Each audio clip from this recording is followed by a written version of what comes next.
3:31.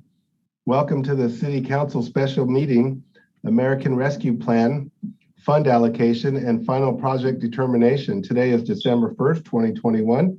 The time is 3:30. Of course, I've already said that. I'm going to call this meeting to order. Welcome to the special City Council meeting of December 1st, 2021. This meeting is being conducted pursuant to the provisions of the Government Code Section 54953, Subdivision E, and the recommendation of the Ventura County Health Officer issued September 21st, 2021. Following social distancing recommendations and determination by the City Council on November 1st, 2021. The public was informed in advance of this meeting how to submit all public comments to our city clerk, and all submissions will be read into and part of the official meeting record, and we will allow any member of the public to raise their hands and be recognized wishing to deliver a public comment at the appropriate time. Live public participation is accessed through the meeting Zoom link published on the agenda, and we highly encourage and welcome the community's participation. Those attending will have an opportunity to provide live public comments pertaining to the projects at the appropriate time. Madam Clerk, may we have a roll call, please? Councilmember Hernandez? Present. Councilmember Martinez? Present. Councilmember Perez? Here. Mayor Pro Tem Rollins?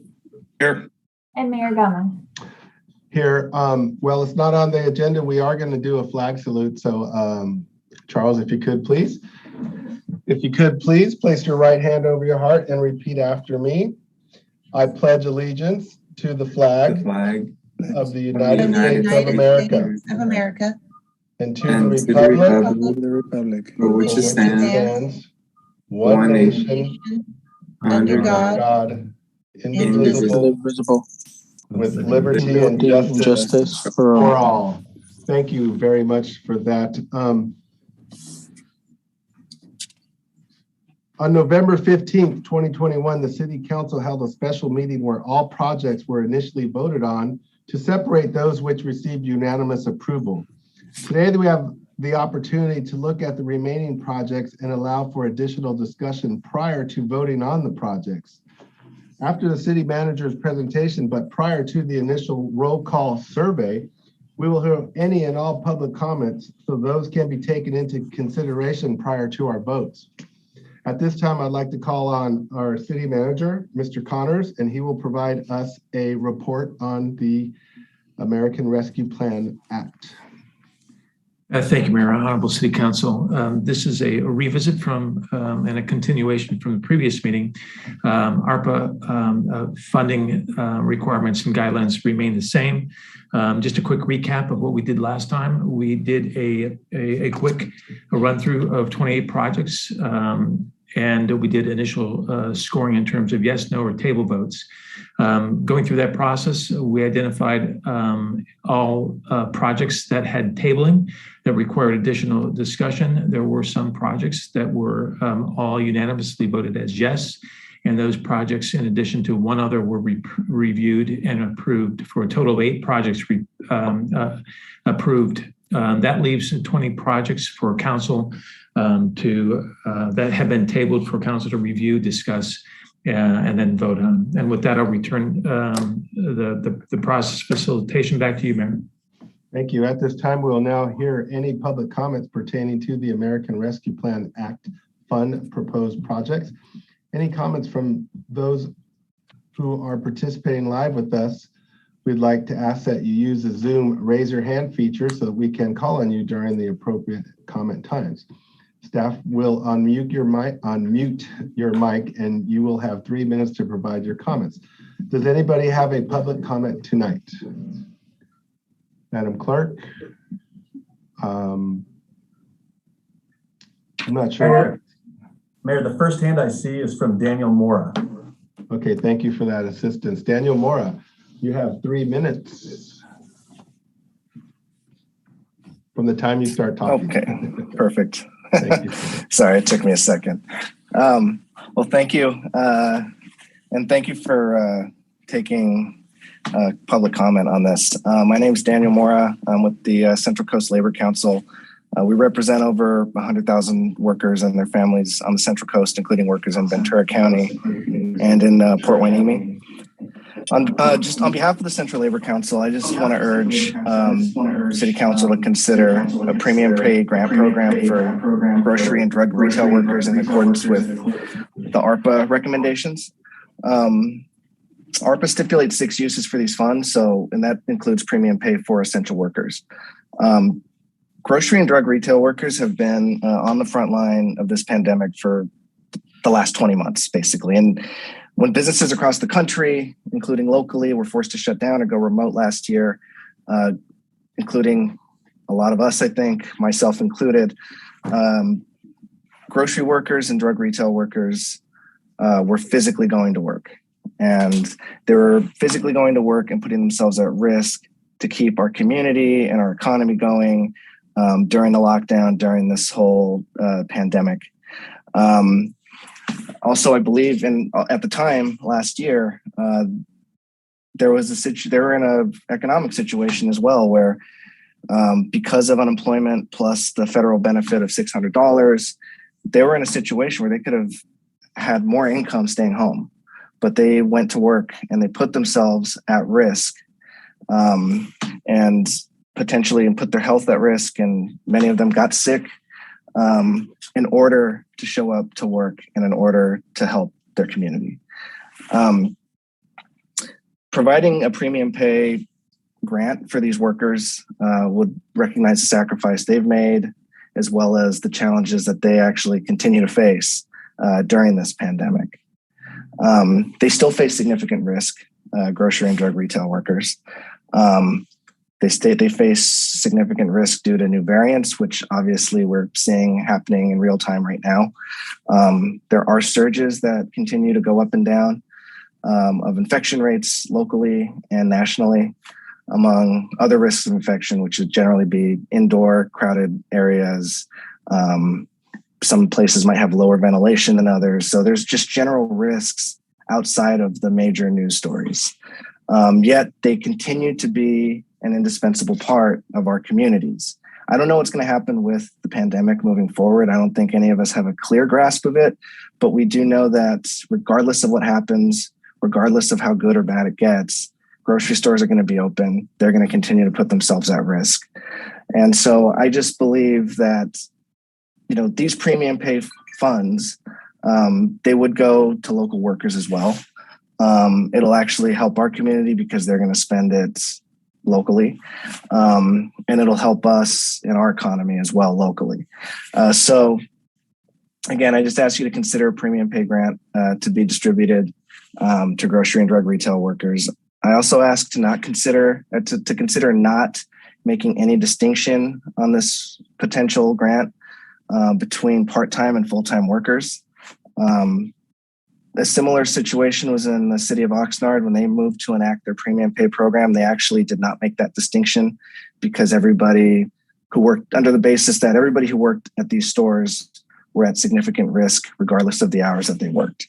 So I just wanted to, on behalf of the Central Labor Council, just to urge you to consider a premium pay grant program for grocery and drug retail workers. And thank you for your time.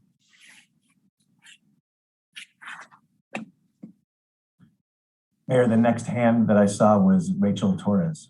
I'm sorry, I'm sorry to interrupt. I've used Zoom a whole bunch of time, and yet I'm not able to find where to raise my hands. And I'm imagining perhaps other people have the same issue. If you could just give some instruction how to raise your hand and get in the queue, please. Okay. Charles, would you like to take that? And Rachel, you'll be up next. Sorry, I had muted myself.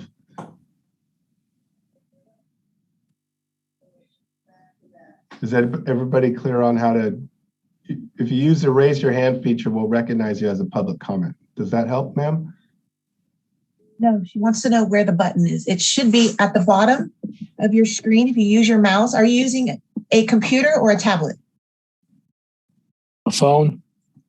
Oh, so the phone, unfortunately, I don't know where that is. If you have a computer, use your mouse at the bottom. It gives you an option. One of them is reaction. And if you click on that, it will give you an option to raise your hand. Somebody Thank else you. will have to help with the phone and iPad. I'm unsure about that. For the phone, it's on the more option at the bottom right-hand side.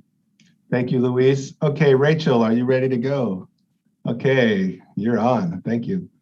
Thank you, Mayor Gama. Good afternoon. My name is Rachel Torres. I'm the Deputy Political and Civil Rights Director for United Food and Commercial Workers, Local 770.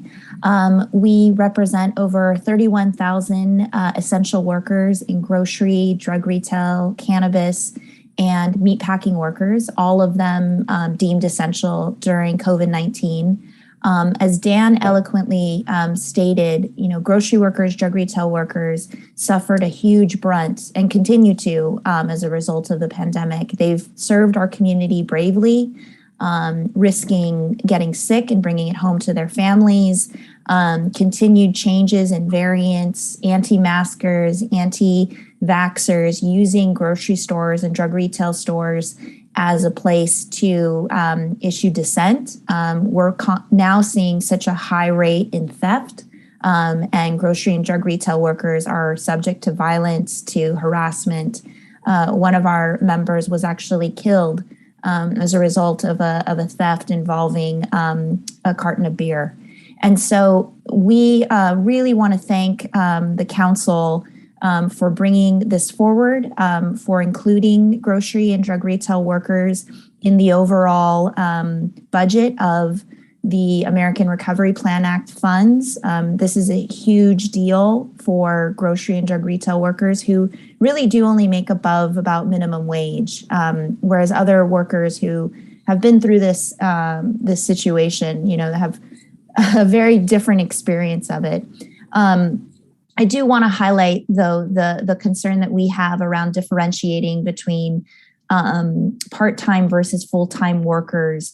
It might seem like a major distinction on one level, but in fact, it's quite minor when it comes to the scheduling of retail workers. During the pandemic, some grocery and drug retail workers worked very long hours due to the fact that there was extended hours. The elderly needed specific time to get their groceries and so forth.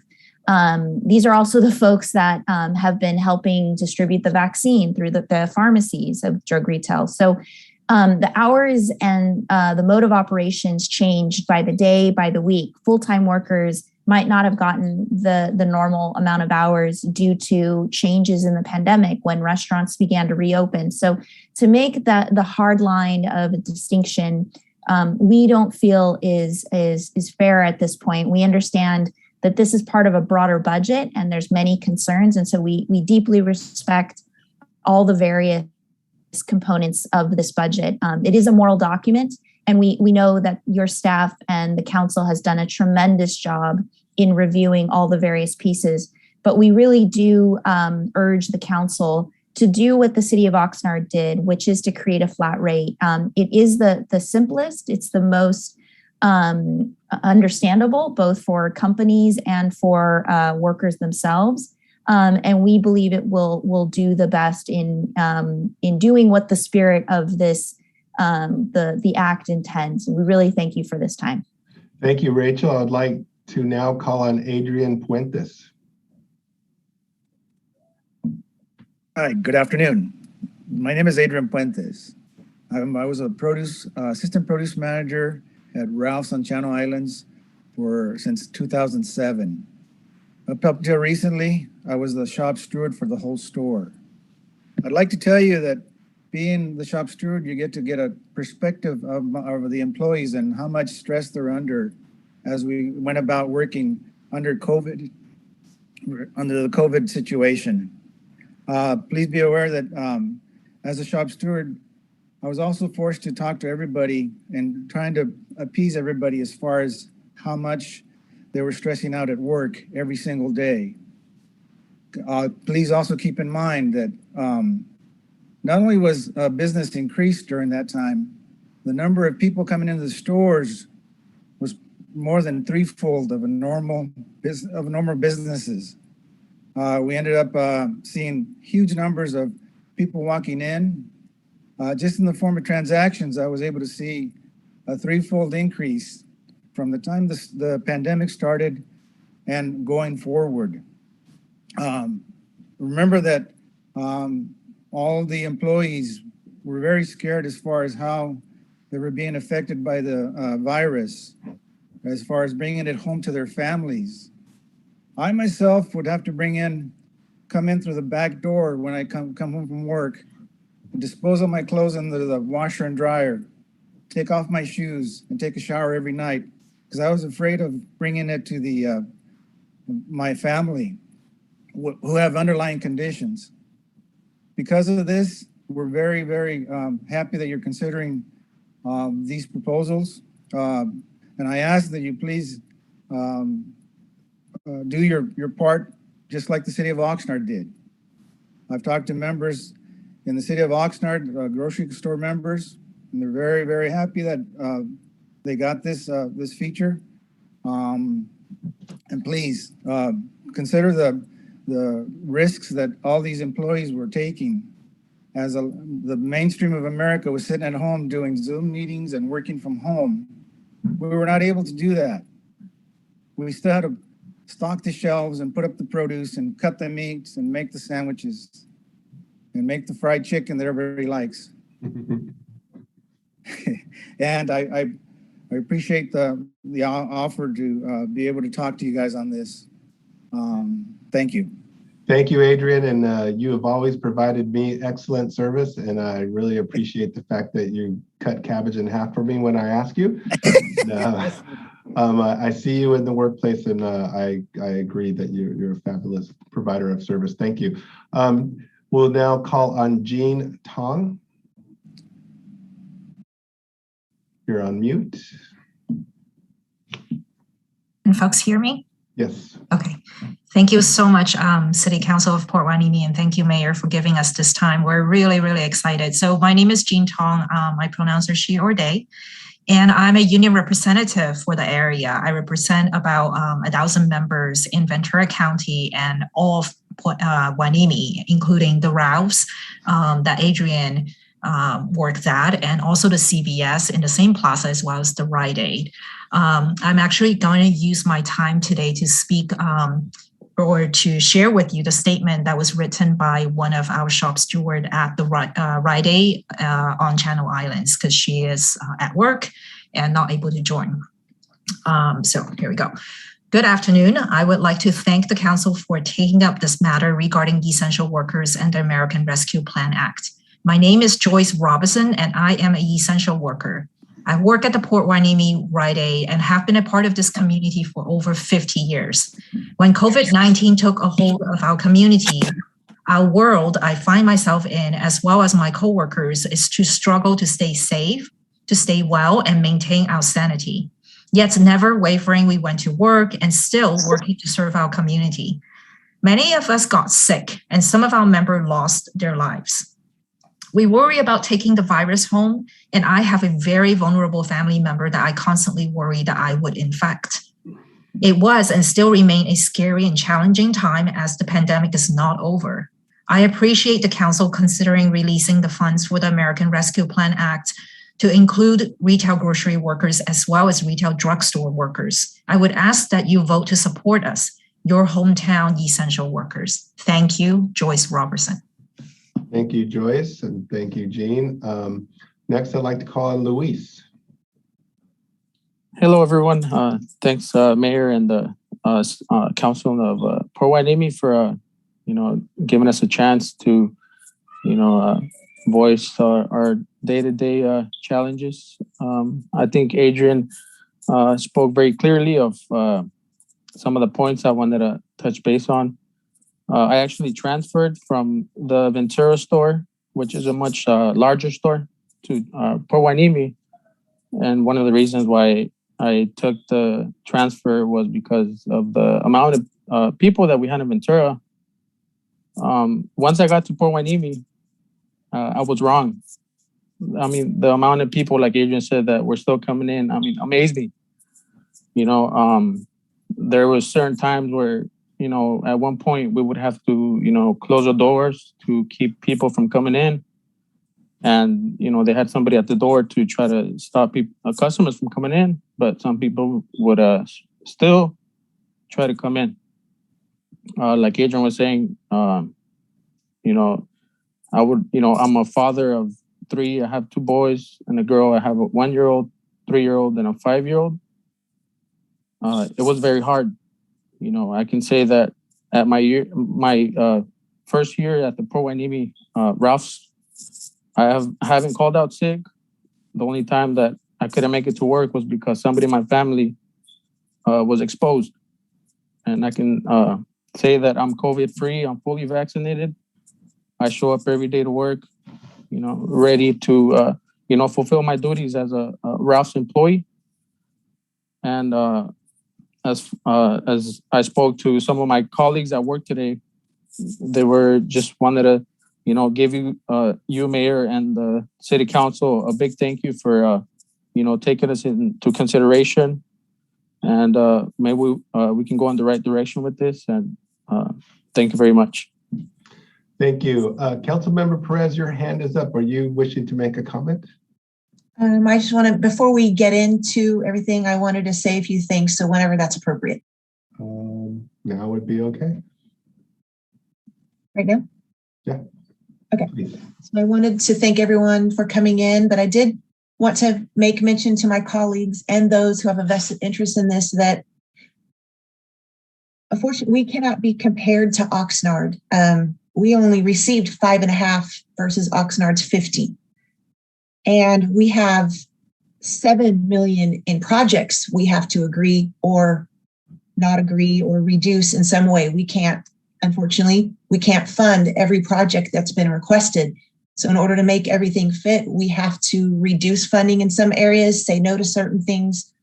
We have to be creative about this. And I just wanted to make mention of that. We'd love to be able to do everything possible and give as much money as possible. But unfortunately, we're working with certain numbers. So we have to take that into consideration. We will have to make amends to certain amounts. And I'm hoping that we can come up with some good strategy on that. I also wanted to make mention to the council, the broadband and the water portions. There's federal funding coming for both those items that were just recently released to California. I think it's a few $1 billion for specific water and broadband. So that might be very helpful in trying to determine what we want to do with those 2 areas. Thank you. I see Councilmember Hernandez's hand is up. Would you like? Yes, thank you, Mayor Gama. I just wanted to request order on where we are on the agenda. I thought we were under public comment discussion yet. So can you clarify where we are? We are on public talking comments. About the grocery workers, then I would like to weigh in on that also. So I don't know if right now is the right time. If I may, Mayor Gama and Councilmember Hernandez, my advice here is while the council members do not forfeit their First Amendment rights to speak as members of the public, the problem here is that we're engaging in discussion during the public comments section. We should wait for a more appropriate time when the items are introduced to address specific merits of things. However, to the extent that council members wish to speak as members of the public privately and not with their titles, they may make general public comments at this time. Thank you. So Luis, Adrian, and Jean, I see that your hands are up. Is that accurate, or did you just not take it? I'm raising my hand because one person that is calling in the number that's ending at 815 wishes to speak, but that person is not on Zoom, so they don't know how to do that to raise their hand. Okay. Charles, can we bring that person live? Yeah, just to confirm, did you say that is the phone number ending 815? Correct. And Adrian, your hand is up. Are you wishing to speak again, sir? No, I can't get the hand off. So. Okay. All right. All right. I took don't care like of to ignore you, hand, but, and okay. I've sent a request for the person at 815 to unmute themselves. Hello? Okay. Hello. Hello. Can you state your name? Hi. Please? Hi, my name is Frankie Gasca. Thank you. You have 3 minutes. Hi. Oh, thank you. My name is Frankie Gasca. I am calling from the Rite Aid on Channel Islands and Victoria. And I just wanted to give a quick statement. I just wanted to thank all the council members and let you know my job title at the store at Rite Aid is a cashier stock clerk. I lived in and around Port Hueneme all my life. And I just wanted to speak on some of the concerns that I had with the COVID and being able to work with this pandemic. It has affected all of us in many ways. In the beginning of the pandemic, I lost a family member, an uncle, and many friends and family have lost loved ones and their friends and their families. And it's been a hard illness to deal with because it affects so many people through all ages and genders. Always, you know, I find myself going to work stressed out and seeing my fellow workers stressed out, worrying of bringing this COVID home to our families and possibly passing it on to other coworkers. But we made an effort. We took the responsibility to continue working and to help our communities.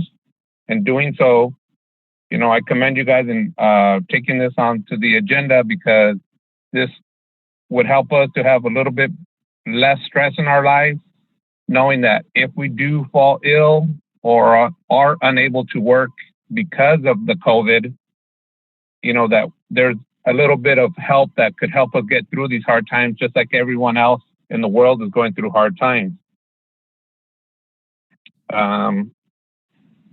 And I do understand, you know, it's been difficult at times working with the anti-maskers and anti-vaccine people that come in, and I respect their right to do that.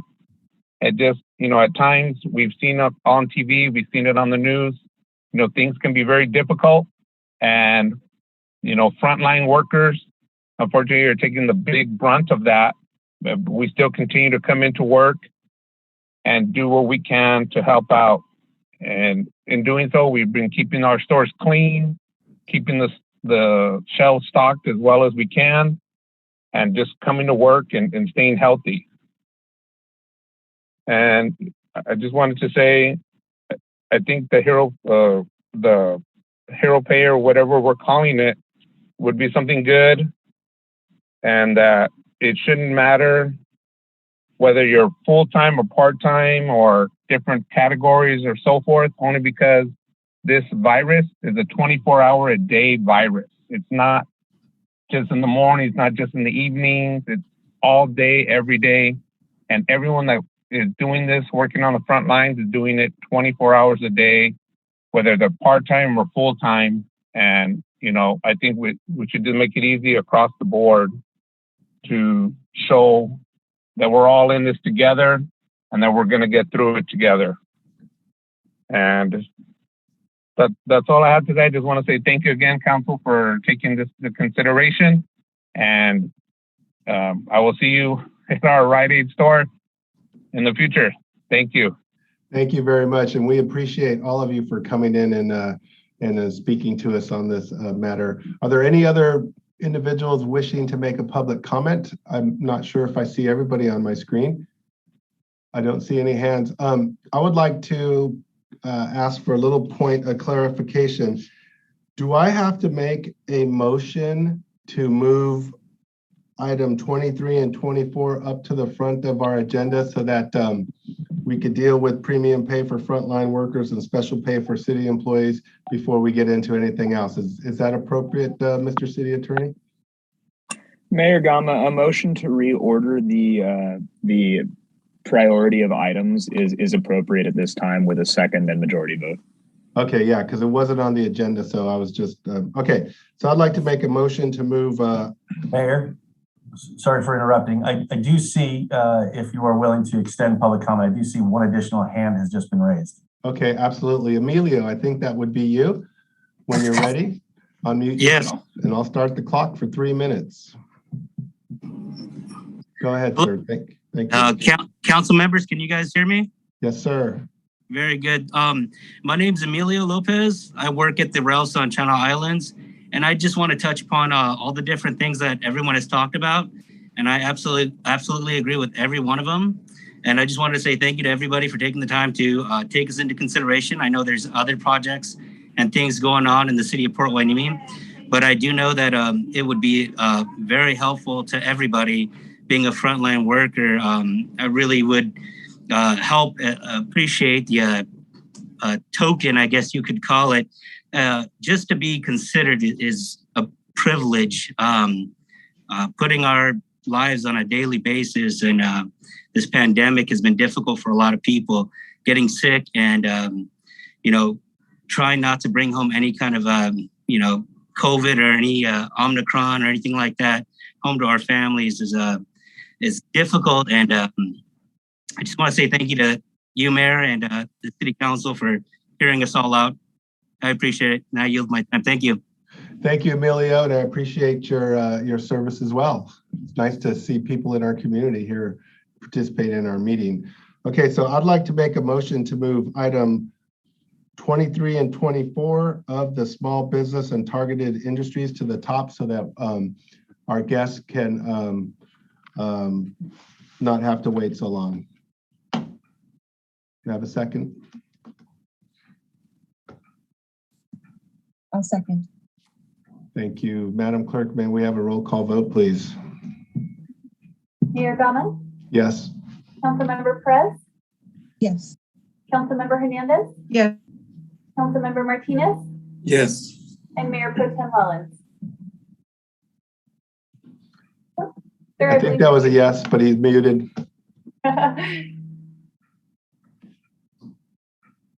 I'm pretty sure motion passes unanimously, but let's see if we can get a nice one. Okay. Thank you, sir.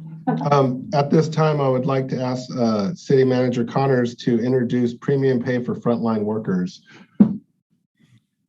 Yes, thank you, Mayor. Premium pay for frontline workers has been pretty well described by the public comments as basically looking at a 12-month period between March of 2020 to March 2021, whereas the maximum impacts of the COVID risk was absorbed and shouldered by our grocery and our drugstore workers. In the scenario that we have built into item number 23, we did make a distinction between full-time and part-time workers. We calculated that based on active employee records from those entities within the city, that the total cost, including an admin fee, would be $117,500. I do have a calculation that if you treated all employees the same at the same rate, the total amount would be somewhere in the area of $175,000. With that, I return discussion back to you, Mayor. Thank you. Any council members have any questions or comments to make? I have a comment.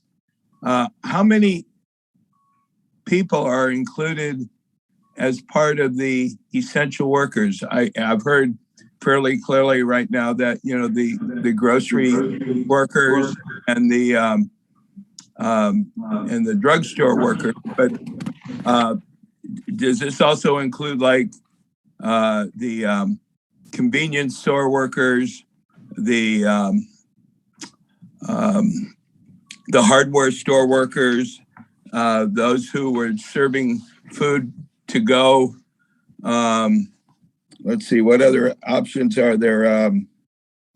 I guess we probably don't have many farm workers within our city, but it seems to be that there were many people that I regarded that I depended on as essential workers, and I wanted to know if they've been included too.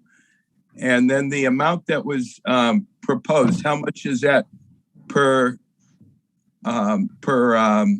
part and full-time? I guess it's right now just the grocery and the pharmacy workers.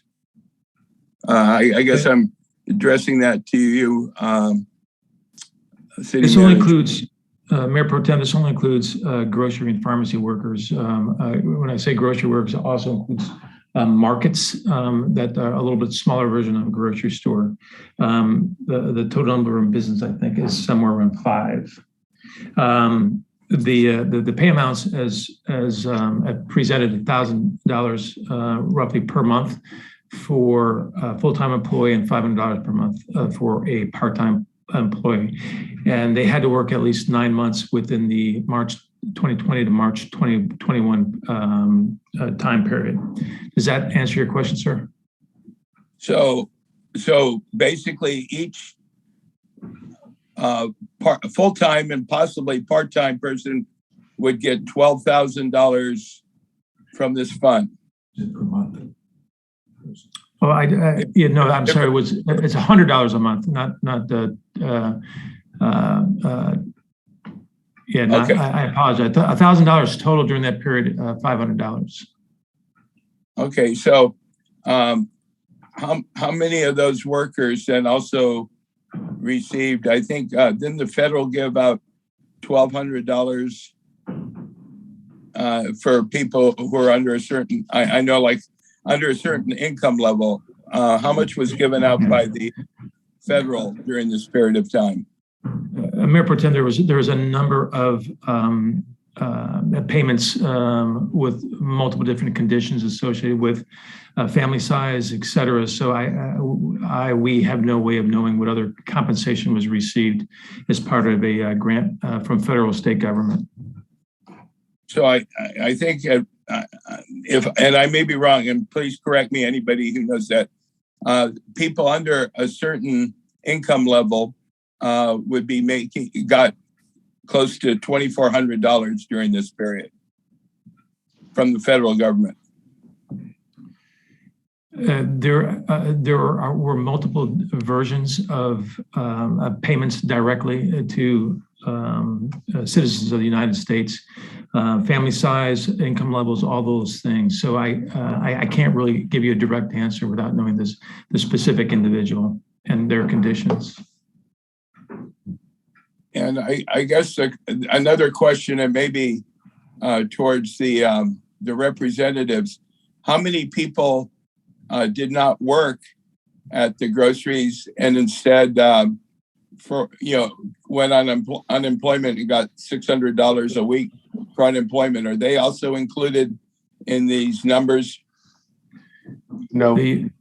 The numbers only include people that were on payroll, and those numbers were coordinated with the actual businesses. Okay, so again, to reiterate, like people who work the front line in restaurants or hardware stores or convenience stores or were operating during that period of time. And then I guess I could expand the list. People who were, your plumber, local plumbers, local electricians that needed to come in and provide service. They're not included in this right now. Am I correct? Mayor Pro Tem, yes, that is correct. Those individuals and those businesses are not covered under this item number 23. Okay. And does this I know there was reference to Oxnard and to Port Hueneme. Is this to be paid strictly to Port Hueneme residents that work in those areas, or anybody who happened to work in that store? It would be employees of the store independent of their residence. Okay, thank you. Thank you. Councilmember Hernandez. Thank you, Mayor Gama. I understand that this dollar amount that's quoted here was originally at $5,000, but staff was able to work with Ms. Torres and the representatives to make it more accurate, down to $117,500. My question for staff is this: does this number include getting paid at the same level, or are we still looking at paying levels for part-time versus full-time? Please mute your phones if you're not actively talking. Thank you. I think I followed the question, Councilmember Hernandez. The numbers presented for item number 23, premium pay for frontline workers, included a division between full-time and part-time. We have been working in close coordination with Oxnard, and that was their initial going in point. They have recently changed that and modified it to have no differentiation between full-time and part-time. When we recalculate, that number 117.5 would increase to 175,000. 175. So we would be voting on two issues then with this particular line item. One, to either pay or not pay everybody the same level of 1 month, right? Versus, and then the other issue is to approve it as an item, a standing item here for our frontline workers, our grocery workers. That is correct. You'd be, in effect, in every item, you would basically be approving two things. One is the total amount, and then the project specifically. So you would vote for or approve that project, and then the amount that you would want to fund it. Okay. So larger number then would be 170 approximately to pay everybody at the same level, which recommendation I strongly support granting this frontline workers, this heroes pay, this gratitude pay every other day at all these stores, CVS and Rite Aid and Ralph's. I see the stress, I feel the tension in the grocery store. I think that our labor representatives made a very strong argument on how COVID has impacted their workers. I want to say I want to extend my condolences for your loss of your employees and the loss of your family members during this really difficult time. And this I support. Thank you. Thank you. I would like to make a motion to strip away the differentiation between full-time and part-time and to approve the matter. So my motion is to not have a differential between part-time and full-time employees and to approve the premium pay for frontline workers, which is estimated to be $175,000. Second. Madam Clerk, may we have a roll call vote, please? Mayor Gama, Yes. Councilmember Martinez, Yes. Councilmember Hernandez, Yes. Councilmember Perez, Yes. and Mayor Pro Tem Rollins. Sir, I believe you're muted.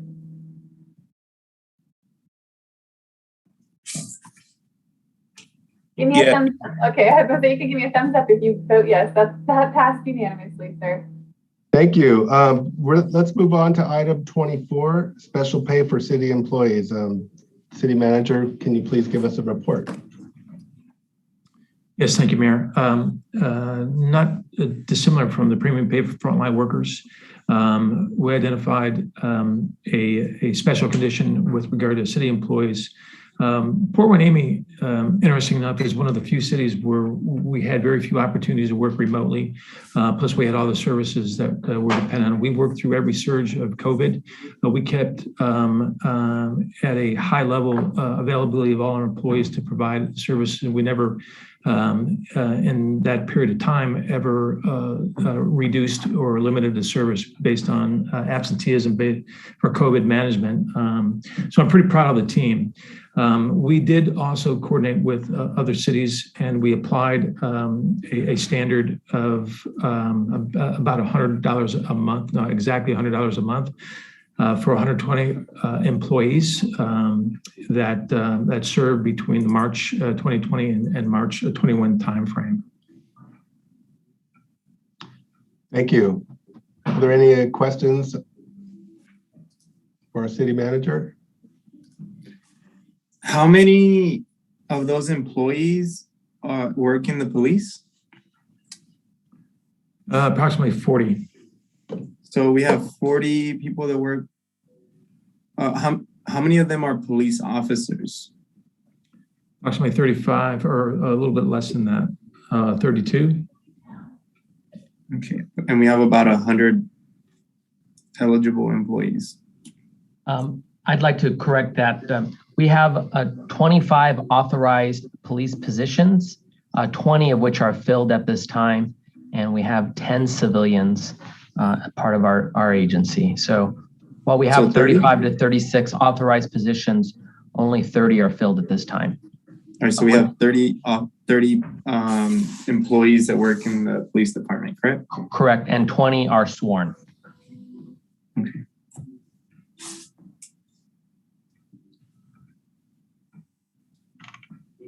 Councilman Martinez, I can see you calculating something. Please share. No, I mean, everything's fine. So we have about 100 employees. I think all our employees deserve the extra stipend. And if it's okay if I call it a stipend. And then I know that our police officers were in the front lines, and I know that they were working a lot.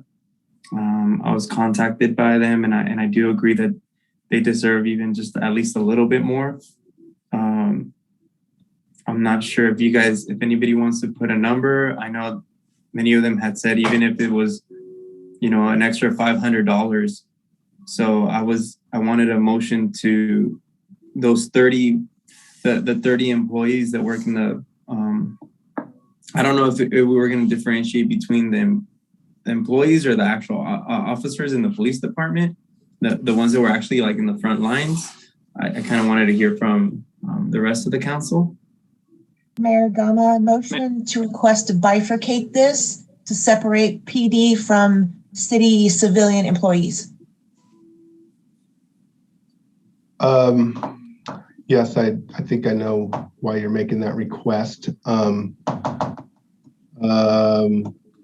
we do that quickly, Mr. I will second that. I don't know if that was a motion, but can we separate the police from the other non-sworn officers? And I believe Councilmember Perez has a conflict with one of the groups. And then in the meantime, I would like to recognize Councilmember Hernandez. Thank you. I don't know if that motion passed. Did it get a second to separate out police and? Because the motion received a second, so we should take a roll call vote on it right now. Sorry about that. I missed that. Madam Clerk, can we have a roll call vote, please? Councilmember Perez? Yes. Mayor Pro Tem Rollins? Yes. Councilmember Hernandez? I think that the civilian employees within the are just as important. So I'm going to say no. The reason why it's being bifurcated is so I can vote on one and abstain from the other. Thank you. And I will vote yes, and the motion passes. And Martinez hasn't voted. Councilman Martinez. No, it's okay. It's yes. It's okay. Okay. Madam Clerk, are we clear on this? Yes, sir. The motion passed 4-1. Okay, and then Mr. City Manager, will you be able to separate these out in short order? Yes, Mayor, we can do that fairly easily. I should just share that one of the reasons that the amounts are the exact same and in coordination with and reference to Oxnard, they looked at a bunch of different tier systems. And the reason they went to a single pay was because of morale related issues associated with the differentiation between who is more at risk. And that's why that number came to a single pay calculation independent of what you did or where you worked. Okay. Councilmember Hernandez, your hand is up. Thank you. I support the differentiation of our sworn officers, but I would not differentiate between officers and civilian staff of the police department who are also just as much as risk. Officers who come day and night, or the people who work in dispatch, people who work in admin. You cannot run a police department without them. They're just as important and I also agree. Also receive the higher amount. And I'd like to make a motion to do that. I don't know what that higher amount should, I don't know if this council should set a limit, or if we're going to vote on that, but that there should be a differentiation for all police employees. I'm not, okay, if you're not actively speaking, please mute your mic so we can avoid feedback. I'm not sure if there was a motion in there, Councilmember Hernandez. I'd make an motion.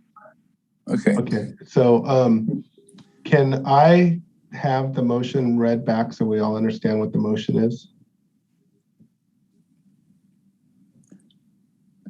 Her motion was to include everybody in the police department and not just the officers. Mayor? And I second. Okay, Madam Clerk, are we clear on the motion? Because I'm a little fuzzy. We're differentiating per the prior motion, and then we're not. Yes. Mayor Gama, this is the city attorney. Perhaps I can add some clarity. I think we need to be very clear as to the last motion which passed said that PD would be dealt with separately. The reason for that is so that we can bifurcate the decision between PD and regular staff, so that one of the council members can at least vote on one of the issues. Otherwise, they would be conflicted out of voting on special pay at all for any city employees. Correct. Being as these two matters can be separated, I think we need to be very clear right now as to which matter is being discussed. Is this PD based or is this city personnel non-PD? And are we, and I'm just trying to understand the motion because I am sorry, are we specifying a specific dollar amount for the PD side? Mayor? Hold on, please. Perhaps the city manager can clarify that.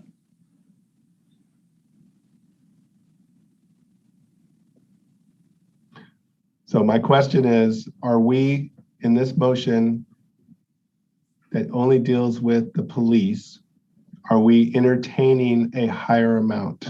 Is that what your motion wanted to accomplish, Councilmember Hernandez? Yes, it did, but it also wanted to accomplish to differentiate between police employees and city hall employees, if you will. Okay, I believe the civilian employees of police department and the police officers should all be included in at a higher level, whatever that ends up being. So there would be three categories: police, non-police in the police department, and then all other city employees. Non-sworn, yes. Mayor Gama, if I may make a suggestion, just because we're trying to adhere to the requirements of the Political Reform Act right now, and we do have a council member that needs to recuse, I would recommend that we start with non-PD city employees and make it clear that is the only discussion on the table right now until a vote is taken. Okay. And then the next agenda item should be PD related employees, which gives the council member the opportunity to adhere to the Political Reform Act. Okay, so we're going to start with non-police city employees. And I motion to approve the city recommendation of $100 per month for the 12-month period. Second. Excellent. Madam Clerk, may we have a roll call vote, please? Councilmember Martinez? Yes. Councilmember Hernandez? Yes. Councilmember Perez? Yes. Mayor Pro Tem Rollins? Yes. And Mayor Gama? Yes. Motion passes unanimously for the non-police city employees to be approved. Thank you. And now, next, this is my idea. I'm thinking that everybody within the police department, whether they were officers or not, should get at least. Well, I'm suggesting 150 per month as a special pay for the last 12-month period. So, excuse me, Mayor Gama, this is Kevin again. Are we on the next agenda item? Because a council member needs to identify a conflict and leave the meeting. We are on non-police. Okay. Okay. And does anybody have a conflict to disclose? I don't think there is one. Okay. Now we're going to entertain Councilmember Martinez's motion, which was to increase the non-police employees to $150 per month. Is that correct, Councilmember Martinez? Yes. Yes. Okay. I think he included the civilian employees in there too. Did you not? No. Yeah, the 30 employees in the police department. Okay, we had 3 categories. We dealt with all city employees other than police department employees. Now we're dealing with the non-police employees in the police department. And Councilmember Martinez has made a motion to provide them $150 per month. Yeah, and this is my motion is actually for the entire police department. So the 30. Okay, we can't do that because we're dealing with non-sworn officers at this moment for the benefit of Councilmember Perez. So I will second your motion. She's already offline. She's not. No, I'm here. I'm She's just not- waiting she's still there. for. Oh, okay, I didn't see her. Mayor Gama, Yes, sir. I think we've already approved the $100 for non-police department employees. I think now, if I'm to understand, Councilman Hernandez's request is that we give $150 per month to all police department employees, be them officers or anybody else that works. Rich, we had to separate between police and non-police. Rich, we have to separate. So we have to separate sworn officers from PD civilian employees because I can't vote on one. I can only vote on the other. I mean, So but that's why I'm we're suggesting separating. that we just bundle them and not make it 3 groups and just have it 2 groups. You know, We're on track to get this done. So I provided a second. Because I have a conflict and I can't vote on the other. Okay. I provided a second to Councilmember Martinez's motion, which is dealing with non-sworn officers, elevating them to $150 a month. And I provided a second. Madam Clerk, can we do a roll call vote? Member Martinez, Yes. Mayor Gama, Yes. Councilmember Hernandez, Yes. Councilmember Perez, Yes. and Mayor Pro Tem Rollins. Yes. Motion passes to approve $150 extra pay for the non-sworn police department. Thank you. Now we're going to move on to the police, and I'm going to ask, does any member of our body have a conflict to disclose? Yes, I have a conflict for my husband's police officer, and let me see what the proper language is. My conflicted due to material financial effects derived from spousal income. So I will remove myself. Thank you, Councilmember Perez.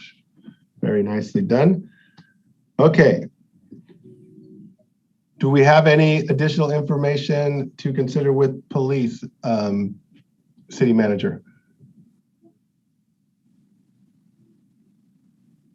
Mayor, I don't have any other additional comments unless there's any questions or you want that number amount. I think Chief Salinas said 20 sworn currently on board. Okay. Mayor Pro Tem Rollins, I see your hand is up. Yeah, I would like to make a motion that we provide $150 per each sworn officer for this particular item. I will second that. Madam Clerk, may we have a roll call vote, please? Mayor Pro Tem Rollins, Yes. Mayor Gama, Yes. Councilmember Hernandez, I don't think it's enough. No. Councilmember Martinez, Man, this is so tough, you guys.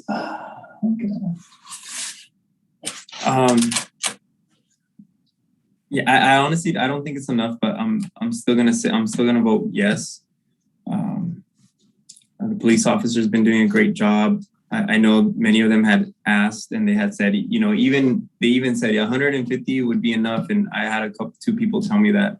So even though I don't necessarily think that. I mean, I think everybody deserves a lot of money. Like even Oxnard, you know, and they need to pay the field workers. You know, there's all kinds of people that deserve more money. You know, but I don't think this life is about money. We do a pretty good job of taking care of our police officers. I think they're probably one of the happier bunch in the whole county. You know, they know I love them very much, and they do a really good job. And you know, I hope you guys are okay with me voting yes on this. Hold on a sec. Madam Clerk, where are we on the vote? I just want to clarify Mayor Pro Tem Rollins' initial motion. He motioned for $150 per sworn officer. I just want to clarify that he meant $150 per month, just to make sure that is the distinction in there. But the motion has passed so long as that was his motion on a 3-1-1 vote with 3 yeses, 1 no, and 1 recusal for Councilmember Perez, who is abstained. Okay, I'm going to withdraw my vote or actually change it to no, and I would like to hear what, therefore the motion doesn't pass, and I'd like to hear from Councilmember Hernandez as what her idea of fairness would be on this matter, because you did make a comment that you feel it's not enough. Yeah, I don't feel it's enough. 150 is, to me, just inadequate. I'd be willing to say 175 or even 200. Not much more than that. But maybe just a little bit more than what the civilian employees are getting. I was hoping yeah.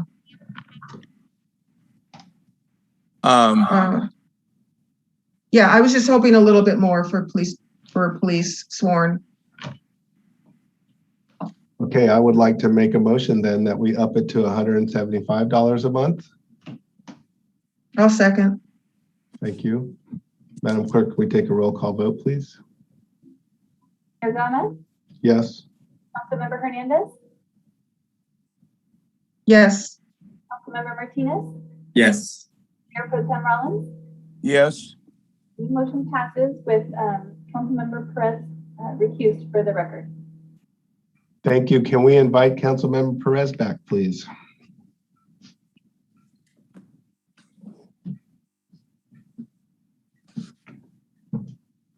All clear, Mayor. She's back in. Okay, so we're going to go back up to the top of the list, mental health and behavior priority 7.5. And I do have a public comment that is relevant to mental health and behavior. So if it's okay, I'd like to read it at this time. Can I ask for a point of order, please, that you turn the meeting over, Mayor Gama, officially to Mayor Pro Tem Rollins when you go into public comment, and that you please make sure that you identify yourself as a citizen of Port Hueneme and not a city. I am not making a public comment. I am reading a public comment from a citizen of our city. Oh, I'm sorry, misheard you. Okay. Thank you.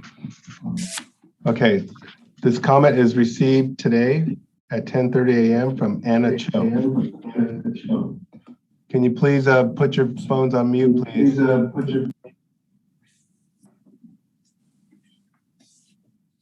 Thank you. Good morning, Mayor Gama. I was informed that your team will be meeting to discuss the American Rescue Plan expenditures for the city of Port Hueneme. I wanted to update you for the hopes that your team considers our 2022 forecast and some exciting news. We have launched Hydrotherapy, a 100% veteran-run nonprofit organization. We have successfully received our 501c3 status and launched our website. Feedback has been great, and the message we are receiving is that people want a platform for ocean education and mental health, as many are fleeing to heal in the ocean. An exciting update is that most professionally recognized and established surf therapy programs that initiated from San Diego has now extended to Northern Los Angeles region and is now partnering with hydrotherapy for exciting new programs. Here are some important differentials we will offer. Certification of a surf therapy instructor, surf therapy facilitator, recognized and affiliated with the International Surf Therapy Organization, graduate/doctorate level and professional CEUs accredited by our licensing association, CAMFT, training for lifeguards to access professional development in a growing field. Graduate and doctorate level psychology and education students from our neighboring universities serving our community. Allow volunteers to be empowered with just as much training to be able to give back to the community upon their own experience in training.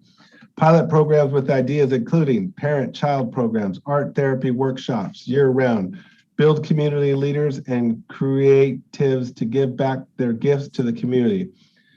Tailored workshops and groups to focus on pandemic trauma, grief, and loss. Recreational programming geared to children and adolescents. On-land ocean recreational activities. Accountability study depending on information needed to grow funding options. The nonprofit organization called Groundswell Community, and although initially marketing to women has grown over the years. We connected with the founder and she was incredibly pleased to have found a clinical supervisor with my background to grow into the Ventura and Santa Barbara counties with much growing interest. They have worked with local YMCAs and many partnerships to help in ways we need to establish their program under our roof. Programming is planning to begin in the summer terms of 2022 with a focus and interest from your team representing the city. It will guide us to plan ahead accordingly. I hope this email finds you and your team well and healthy during the holidays. We are looking forward to working with you in the near future. And if there is an availability to consider future funding for our programming, that would be greatly appreciated. That's our public comment for this matter. And now I believe we will move to item number 4, skate park at Hueneme Beach Park.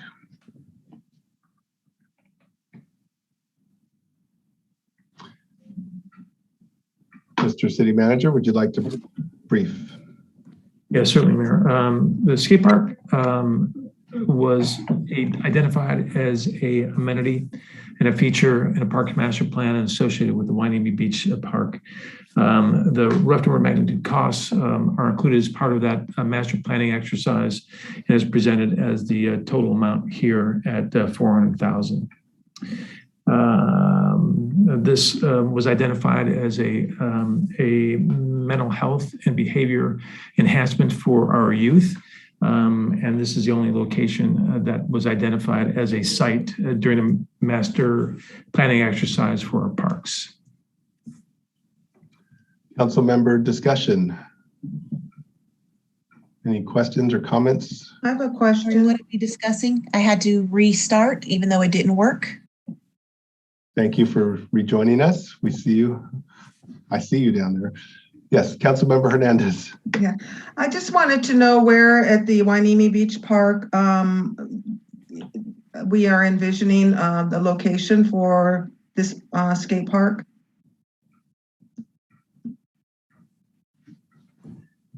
Councilmember Hernandez, I'm going to defer to Mr. Perez, but my recollection is the area that is near the corner of Market Street and Surfside Drive. If you give me just a moment, I will refresh my memory by reviewing the plan and respond in a moment. For anybody's consumption, I think that's a pretty good location. I would like to, because in the essence of trying to fit all of these items in for funding, I would like to possibly introduce a motion to amend the amount requested. Otherwise, we're not going to be able to approve that many other items. Are we in discussion right now or what? Yes, sir. Okay, I think identifying a location for the skate park right now is premature. I'm in favor of, I particularly am in favor of the concept of a skate park. Where it goes within the parks of our city, I think take further analysis. So, and then to piggyback on Councilman Perez's thing, I would opt that we would reduce the amount initially to $200,000 for a concept to be set aside for a skate park in a location that combination of staff and the community can buy into. I'll second that unless I need to redo my motion. That means there's no discussion right now, but man, for $200 doesn't seem like enough for a skate park. But I guess we got to vote, right? Yes, Bobby, I know, but it's a good place to start. And we don't have funding for everything here. We're going to have to amend amounts. I have another comment to to Councilman Martinez. Go ahead, sir. Councilman Martinez, it's been my experience that skate parks can run the gamut. You can build a skate park for $2 million. You can build a skate park for $50,000.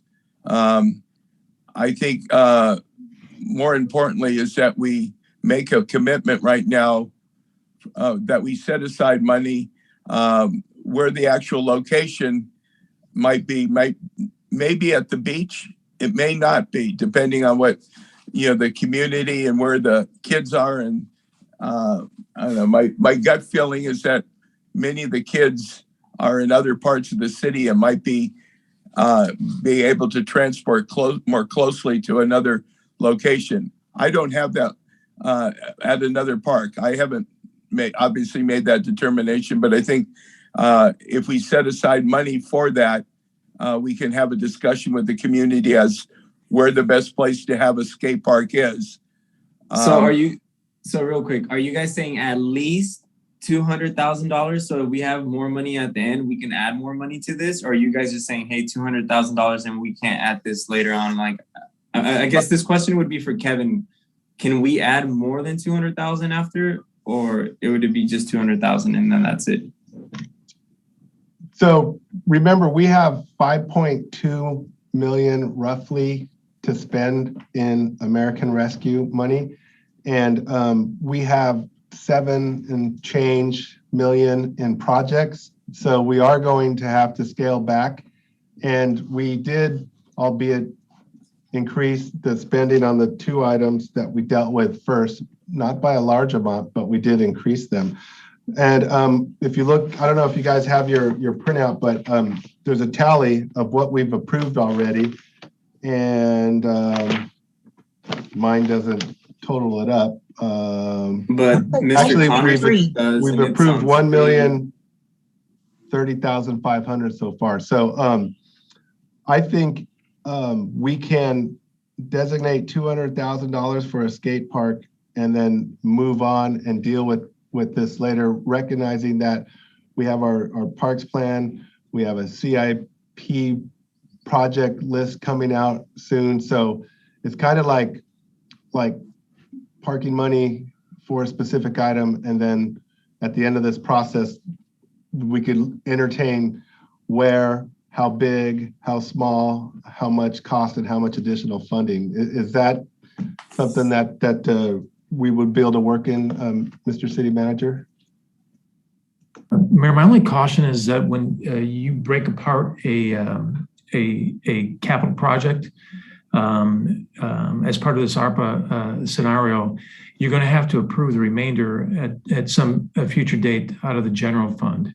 And at that time, it's not necessarily a given that the project will be approved. So, and for in particular capital projects, my recommendation would be not to break up a capital project, divert it to the general fund if that's what council desires, but to avoid breaking it up between ARPA and general fund to avoid that condition. Mr. City Manager, was this initial skate park, the amount, was that for a 10,000 square foot park estimate? 'Cause we don't need a park that big. I think we're waiting for Charles. Can we? So I've been waiting, trying not to interrupt, but I Okay, just wanted to confirm. thank you. Sure. Let's hear from our staff. The Parks Master Plan identified a recreation area down at Wainimi Beach Park. The recreation area is roughly between parking lots A and B. It takes up a small portion of parking lot A, but it is in the area between the Surfside Restaurant and parking lot B. The proposed conceptual location of the skate park is pretty central to that area in what is now a grass area. As indicated, these are all conceptual, subject to change and direction of the city council, but that is what has been approved by the council to date. Okay, I'm going to make a motion to approve the skate park in theory of $400,000. I'll second. Thank you, Madam Clerk. We have a roll call vote, please. Mayor Gama, Yes. Councilmember Hernandez, Yes. Councilmember Martinez, Yes. Councilmember Perez, No. and Mayor Pro Tem Rollins. Yes. Motion passes 4-1. Thank you. Now we're moving on to item number 5. Please mute your mics if you're not talking. Mayor Gama, I have a question before we move on. Yes, sir. If we go through here and we approve projects and we end up being over the amount, can we go back and then minus out projects later? We're going to on? have to go back. Absolutely. We're going to have to. So that's why I want to get to item 5. And I'm just going to make a motion that we punt on item 5 and take it out of the list of possibilities. So let me try and make a motion. I make a motion that we reject item 5, dog park along Surfside Drive. I'll second. Madam Clerk, can we have a roll call vote, please? Mayor Gama, Yes. Councilmember Perez, Yes. Councilmember Hernandez, Well, I was hoping we'd have an opportunity to discuss, which is protocol after you take a motion. Yeah, I'll go ahead and approve this time, but if we could allow some time to discuss before going right into a vote, I'd appreciate it. Thank you. Well, I just want to give you some background. We had 4 no's when we. I was the only one that had initially said, well, I think it was you guys had 4 tables and I was the only one that had said yes. We had 4 no's. Mayor Gama? I already voted yes. I'll continue the roll call vote. Councilmember Martinez No. and Mayor Pro Tem Rollins. Yes. I'm sorry, is a yes vote meaning yes, we're not going to do it, or no, we aren't going to do it? I'm sorry. The yes vote would mean that we would be removing that project from consideration. Yes. That motion passes on a 4-1 vote to remove that item. We're now moving on to item 6, dog park at Bubbling Springs Park. Again, the cost is, I don't know what the cost represents, but I do know that I believe there was consensus to have a low-end dog park at Bubbling Springs Park without all the expensive stuff. So it just seems like $269,000 might be way more than is necessary. And make a motion for a new amount. Can we hear the staff report before we get into making motions, please? I haven't made a motion. Staff report, please. Yes, thank you. The project cost includes decomposed granite surfacing at $160,000, fencing at $86,000, gates at $24,000, benches at $10,000, a pet fountain at $9,600, a waste station at $700, signage at $1,000. I will also point out that this particular project is at Bubbling Springs and may be funded by a grant application that is still pending, and we have not heard back on its status. Can you explain the crushed granite, 169,000? Is that, I don't understand that. It's removal of the surface, replace it with decomposed granite within the surface area. I don't have that number, but that's it's basically to prepare and then create the foundation for the park. But most dog parks I went to, they have grass. Mayor, grass is an option. It's a more expensive option. It's also very maintenance intensive. There are a number of dog parks that use DG as its surface. It's ADA compliant. The dogs don't seem to mind, and it allows for a lower maintenance and a lower installation cost. But grass is definitely an option and is also used. But again, that would represent an increased cost to the overall project. But the grass is already there. You have to maintain it though. I understand that, but the grass is already there. You would have to maintain it, and it would unfortunately require greater maintenance than current because of the, shall I say, dog activity that occurs within a dog park. I mean, I just think that we have an opportunity to get some nice, to have some nice parks in the city. Like I'm pretty sad that most of the council didn't want a dog park at the beach, but I mean, hopefully that doesn't mean that we're not eventually going to have one in the future. But I'm pretty sad that we don't have a dog park as of right now. And that's why it's surprising, like, this is not to take a shot at you or anything, but it's surprising that you would say no to a dog park at the beach, considering that we don't have a dog park at all in the city. So right. And the reason why I would say no to a dog park at the beach is because there was a number of people that put a plastic fence up near the community center and was completely happy with the dog park there. And so it just seems to me it'd be much less costly and efficient to get a dog park up and running. So Mayor yes, Mayor Pro Tem Rollins.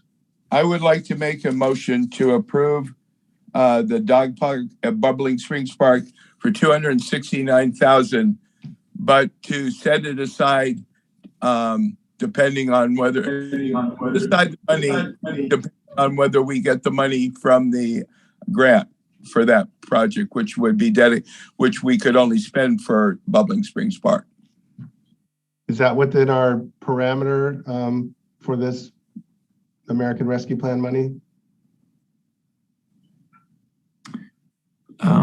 In my recommendation, I'll defer to city attorney, but you can approve the pending, status on the grant application. Okay, I'll second the motion. Any other discussion? Madam Clerk, can we have a roll call vote, please? Can we hear the full motion, please, again? Go on. I'm sorry. Maybe you can do better, but Chrissy. Oh, you did just fine, sir. I have the motion to approve the dog park at Bubbling Springs for $269,000, but to set it aside depending on whether we get the funding from the grant. So it's conditioned, it's approved funds on the condition of getting the grant. Okay, thank you. Okay, can we do a roll call vote, please? Mayor Pro Tem Rollins? Yes. Mayor Gama? Yes. Councilmember Hernandez? Yes. Councilmember Martinez? yes. And Councilmember Perez? No. Motion passes 4-1. Okay, we're moving on to item number 7, Boys and Girls Club Transportation, $240,000. Mr. City Manager, could you brief us on this, please?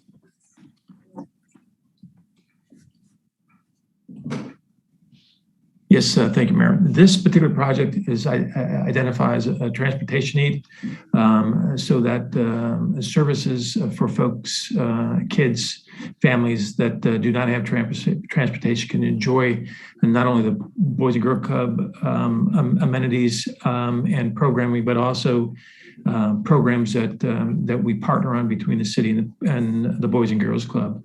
This funds 4 vans at $60,000 a piece. Any discussion?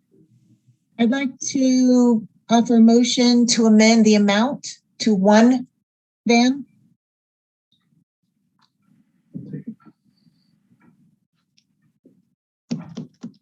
I'll second it.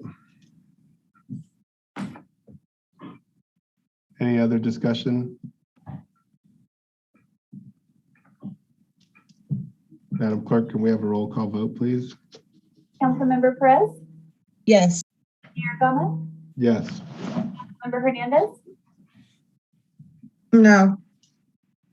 Councilmember Martinez, No.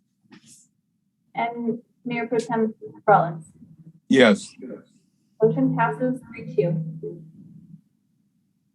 Okay. That we're not going to, I mean, for Mr. Martinez, you're a math teacher. We have to cut down. We have more projects than we do money. So we have to shave down the amounts requested. Since we're getting to the end of the list. Underestimate my calculations, Misty, but it's okay.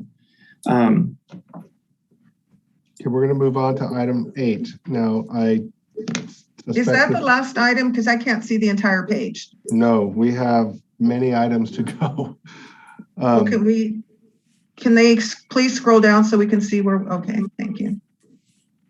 Okay, so we are now going to discuss play fields and multi-fields, Bubbling Springs Park. The requested amount or estimated cost is $1.4 million. This item is going to fall into the other area of the grant that we've applied for. Mr. City Manager, can you brief us on the details of this $1.4 million in estimated cost? Yes, certainly, Mayor, thank you. This particular project has been identified as the #1 priority out of the Parks Master Plan. This project includes site clearing at $91,000, demolition at $81,000, site earthwork at $286,000, field construction and amenities at $952,000. Again, this project is under review for a grant application that is still pending. And if the grant is approved, this project will be funded under a grant. And do we have any idea when we would hear on that grant? I'll defer to Mr. Perez, who is checking weekly on its status. Yeah, unfortunately, don't have a particular update. As was reported to the council some time ago, we anticipated getting a response and an update from the state much earlier than today. And we have been, without pushing and bugging too much, we have been periodically checking in with the agency to see if there's an update. Unfortunately, at this time, they haven't provided us any new information, but we are at the ready and will relay that information to council upon receipt. Okay, and did I miss the breakdown? I think the breakdown of demolition. I think there's lighting project at the baseball fields. Is that correct? Mayor, this does not include lighting. Lighting is an additional $1 million. Oh. Now, if we approve this and the grant came through, would we be able to use the grant money for lighting? Why don't we table this until we know more about the grant? We don't have to approve this stuff right now. You guys, somebody's mic is open and it's causing feedback. The lighting was included as part of the package. In fact, all the Parks Master Planning projects were used as the feed for the grant application. So that would, if fully funded, then that would be covered by the grant. Mayor Gama. Yes, sir. I would like to make a motion that we approve funding for the Bubbling Springs in the amount of $1 million pending we get money from the grant fund that could in fact be used for that. And my logic behind that is that this may be, if we don't get the money from that, we may have a whole lot of other projects throughout the city that we would need to spend on. And so I would be willing to, plus in the spirit of we're going to have to reduce this money anyway, I would make a motion that we approve $1 million of the 1.4 for this project that is a set aside.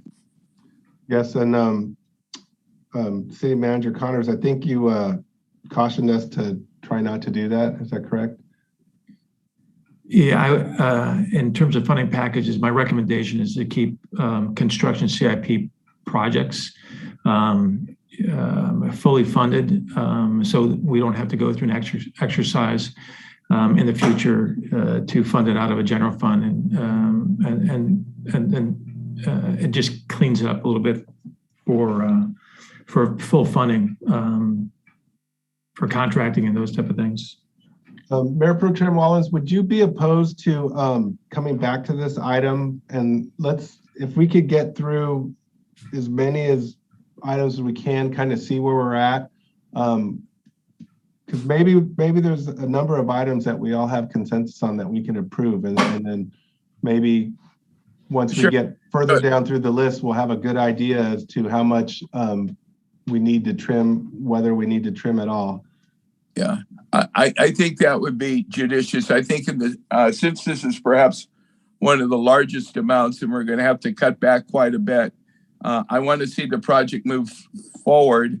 The reason why I reduced that is we may want to have the full project done, but if we don't have the money, there may be a whole lot of other needs within the general fund. And I would say I would not be opposed to punting it, but okay. That's Councilmember Hernandez. I saw your hand was up. Okay, so we're going to come back to item number 8. Now we're going to move into infrastructure. First one on the list is broadband strategy. Mr. City Manager. Yes, thank you, Mayor. The American Rescue Plan identified 3 infrastructure areas: water, wastewater, and broadband as eligible funding areas. We do not have a master plan or a roadmap, but we have been working with a collaborative, regional collaborative led by Mr. Bill Simons in terms of, and this is really a regional issue. So this particular project would fund a study so that we could identify those funding needs in order to implement a broadband strategy. So this is just for a study. Okay, Councilmember Martinez. I had an idea. I know some people might think it might be a little confusing, but because we did decide not to vote on the baseball fields, I was just thinking, why don't we just go through and go through the ones that we've already had 4 people say yes, and then we can go through the ones that were 3, and then 2, and then 1 at the end. So if I may, Mayor, this number 9, there was 3 table votes and 2 yes votes from the last meeting. Correct. And then the next one, structural inspection of water tank, there was 4 yeses and 1 table. Correct, sir. So my idea was to go through all of them, and then every single one that had 4 votes, like in this section, it'd be the structural inspection of the water tank. We can vote on that. And then we can move on to the next section, which is the laser and document imaging system. And then we'd vote on that. And then we have another couple more that were 4s, like assistance to the police explorers, and then the real guppies. And then after that, then we'd go through all the 3s and then all the 2s. That's just what I was thinking if you guys wanted to go.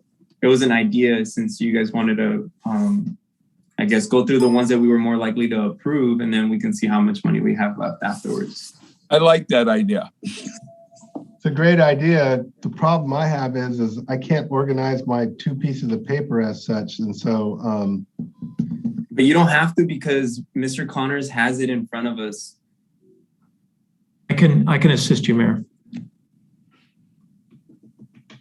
Okay, so do we want to just do a straight up vote on the ones that have 3 yeses and more? The 4s and then the 3s. And no, then the I think 2s. a discussion still needs to be had on some of those. For instance, the water tank, there's federal grant money coming for that. So why wouldn't we try to use that instead so we can save that money for something else? we should have discussion on each one. We can move, but then we move in second, but then we have discussion before we make the final vote. Okay, guys, we're gonna I'm have not to. saying to approve them. I'm just saying the particular order that we go about voting and approving. So, I mean, I make a motion that we go through the list of the ones that we had already voted with the most yeses and go in descending order from that. All right, I'm gonna try and just pick up where I think you're trying to go. So item number 10, structural inspection of water tank. We had 4 yeses on that. 1 table. The table was Councilmember Perez. Would you like to bring up your reason for tabling this item? Yes, because I don't know if everybody's aware, the federal government just implemented $1.2 billion in money towards California cities for use for improving water issues in their cities. So there's grant money that's coming for that we could use.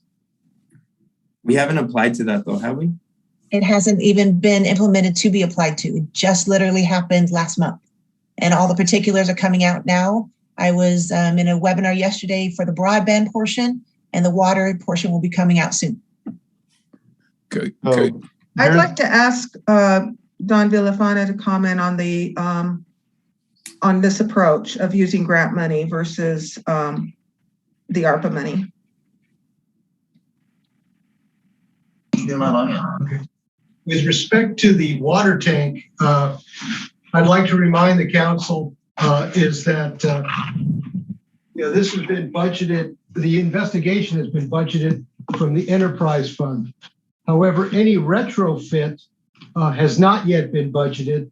So, and I'm anticipating there will be some sort of seismic retrofit required for the water tank. I am in contact with my fellow public works directors. We are trying to keep our fingers on the pulse of that money that's coming to California. And certainly I will be proactive as possible to see that Port Hueneme applies and tries to get any and all funds for infrastructure. So one of the things that I find interesting is that ARPA money is ARPA money and this other money is money, and it's all money. So in any event, I'm just going to make a motion to approve the structural inspection of the water tank for $35,000. I'm sorry, Councilmember Hernandez, I didn't see your hand up. Would you have? I was just going to say that not only is there infrastructure money coming, but if this is a seismic retrofit project and the state is flush with money, there's probably a good possibility that the seismic retrofit could be approved as a hazard mitigation under the hazard mitigation program. Yeah, and it sounds like once we do this inspection and get all the data, that there may be significant additional costs and projects involved to correct it. The only problem with the hazard mitigation grant is that there is a 25% match. So the city would have to come up with that, although in internal costs like Don's time, his staff time, that would all be eligible toward the match. Okay. Something to think about. All right, I made a motion. Do we have a second? What was the motion again? To approve it? To approve the structural inspection of the water tank for $35,000. I'll second that. I mean, it's still the inspection. If we need to do anything else after that, I mean, we're still might even be way more expensive than $35,000. But I second. Thank you. Madam Clerk, can we have a roll call vote, please? Gomez? Yes. Councilmember Martinez? Yes. Councilmember Hernandez? No. Councilmember Perez? No. And Mayor Pro Tem Rollins? No. Motion fails with 2 yes votes and 3 no votes. Now that was interesting because we started with 4 yes votes and we ended up with 2. Mm-hmm. I know, but it's because of the new pieces of information that we got. And so this is cool. Okay, we're moving on to purchase of utility management system, $120,000. Mr. City Manager, can you please inform us? No. I thought we already approved that. Yeah. Oh, we That's did. a 5. Yeah, that's approved. Anybody want to change your votes? Just kidding. All right. No smiles. Storm drain lining and reconstruction. I could see this one going the way of the previous matter. I mean, I had mentioned if we go through the 4s, but nobody gave me a second. I'm not sure if we're doing that or not, or because we kind of already skipped 1. So. Based on 3 or 4 votes, the next item would be agenda management, meeting management. Okay. Number 14. Okay, we're moving on to item 14. Go ahead. This particular thing really aids in a digital environment for council agenda management. We had some major difficulties when we were doing formatting and integrating with IT. The system would allow for a more effective virtual meeting platform and would provide a more reliable cloud-based service to run, record, and also stream our meetings virtually. We have a quote, and that is the number at 100,000, Mayor. I think it's 120,000, isn't it? No? Oh, it is 100,000. Okay, any other questions or comments? I would like to make a motion to approve that. Second. Mayor Pro Tem Rollins, Yes. Mayor Gama, Yes. Councilmember Hernandez, Yes. Councilmember Perez, Yes. and Councilmember Martinez. Yes. Okay, the next item has 4 yeses. It's a Laserfish document imaging system. Does anybody want to have a discussion or hear from the city manager? No, it's good. Would anybody like to make a motion? 90,000. I'd like to know where the cost came from. My only comment in favor of it would be the fact that it's very difficult. This would bring us up to the 21st century as far as retrieving documents that I've heard is very, very difficult, and that we have documents going back 20, 30 plus years, and sometimes it's very difficult to find out what was approved way back Is that when. a motion to approve? And with that comment, I make to approve. Councilmember Martinez seconded. Madam Clerk, can we do a roll call vote? Mayor Pro Tem Rollins, Yes. Councilmember Martinez, Yes. Councilmember Hernandez, Yes. Councilmember Perez, No. and Mayor Gama. Yes. Motion passes 4-1. Thank you. Correct me if I'm wrong. We are now going to move on to item number 25. Assistance to Police Explorers, nonprofit, $22,000. Any questions, comments? I think it's worthwhile expender of those funds. Is that a motion to approve? Profits. And I make a motion to approve that. I'll second it.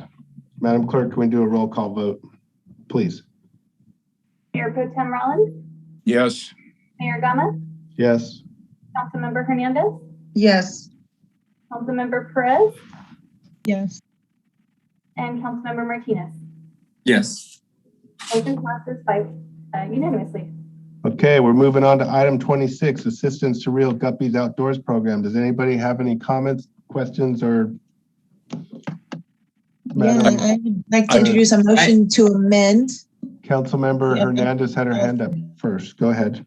Yeah, I just have a question as to, on these nonprofits, if they submitted a needs analysis or needs request that caused them to arrive at these numbers, and how much of this is going to be admin? Do we know that? Or did they just kind of pull the numbers out of the air? Or are they actually based on something? Are you addressing this to both Police Explorers and Real Guppies? Just the Real Guppies at this point, and the following nonprofits. Well, Police Explorers is a nonprofit as well. So I Yeah, I imagine know, that but we already approved it, so I'm not, it's not. but I would like to get a the question pertains to both of them. I think they both follow the same procedure. Can we have some information on that, please?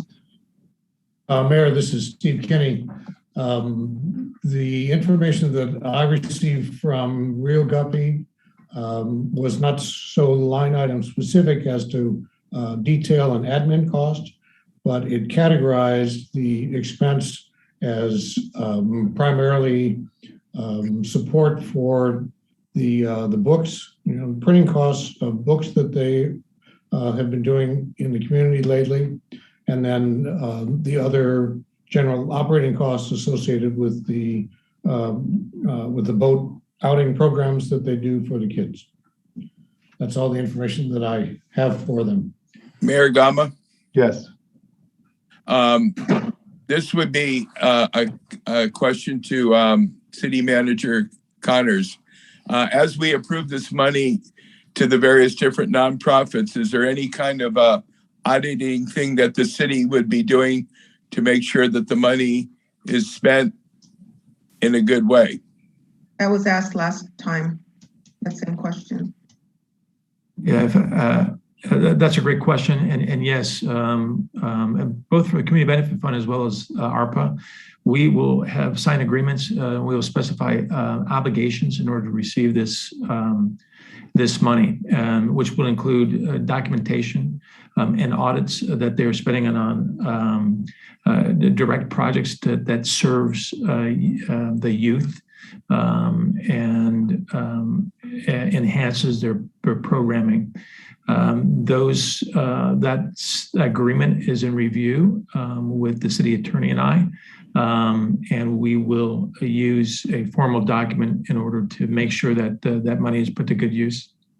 Yeah, well, that reassures me because I have the same concerns as Councilman Hernandez, that it's not set aside towards administrative costs, which in the public eye, a lot of times, many of these, not the groups in mention, but many of the nonprofit groups have been accused in the past of spending too much on administrative and too little on direct benefit to the people they're trying to serve.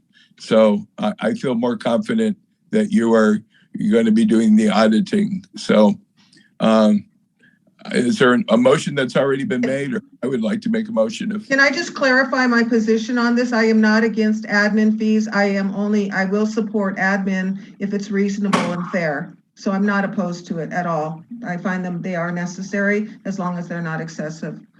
Thank you. Yeah, and I think we're all very much supportive of verifying and having a procedure to audit and make sure the funds are being spent correctly. And the same goes for the police explorers, as to their administrative overhead. And so what I understand is that whatever procedure that our city manager is going to come up with is going to be applicable to all the nonprofits that we're funding. Is that correct? Okay, so Mayor Pro Tem Rollins, you made a motion, correct, to approve? Being there's some conversation regarding what is an appropriate administrative fin, when City Manager Connor is creating that formula as to how it's being spent, should the council give some advice as to what an appropriate amount of administrative amount be? Is it 10%, 20%, 50%? I just would like to have some conversation about that since it's been brought up. I think, will you, Mr. Connors, will you be coming to council with this policy for nonprofits? For these nonprofits, we, the analysis did not include administration fees. The only administration fees that are baked into these numbers are associated with the grocery pharmacy employee pay at 10%, small business loans at 10%, and there may be one others. So we've already baked in 10% admin fees for some of them, but none for these nonprofits. Good. Yeah. So I would address this to Councilman Hernandez. What I mean, I agree with you, like, you know, that there should be some administrative costs. What is reasonable? I don't feel it's necessary to have this conversation now. I think that staff can research it and they can come up with, do kind of like a survey of what other nonprofits charge, and based on, and then compare it to, you know, the admin needs of these organizations. I don't think we need to spend time trying to whittle this down at this point. And I could not speak, I could not offer up a percentage because I've not looked at that for some time. I don't know what nonprofits charge an admin these days. It varies in my experience. Thank you. Councilmember Perez has her hand up. Well, to be the unpopular one, I was going to suggest we make a motion for the remainder of the three to give them another amount equally across the board and just be done with it. Well, we've already approved 25, so. 22. But it's item 25 for 22. Yeah, that's what I mean. But yeah, so for 26, 27, 28, I think we should amend and put an amount and give them all three the same. 47, 20, 67 divided by 3.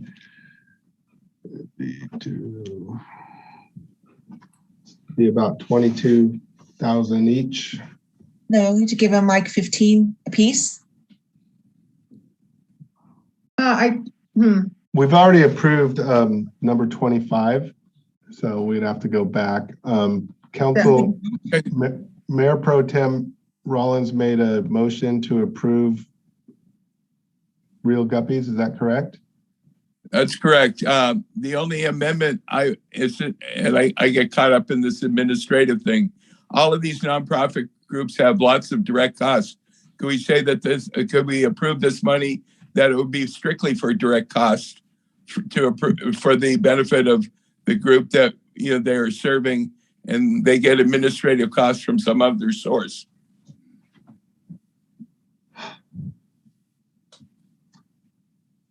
If you're asking the city manager, I have no problem with that, Mayor Pro Tem. Okay, because, you know, I mean, one group may have 15, might have 20, but I think the council's aim is that we give money to these nonprofit groups to provide direct benefit to their constituents that they're serving. And all of these groups have got lots of direct costs, and this amount of money would go towards that, and they can get administrative costs from somewhere else. Would that be easy enough to police, City Manager Connors? Yeah, as part of the agreement, they'll have to provide documentation that establishes and validates that they're spending it on direct cost items. Okay.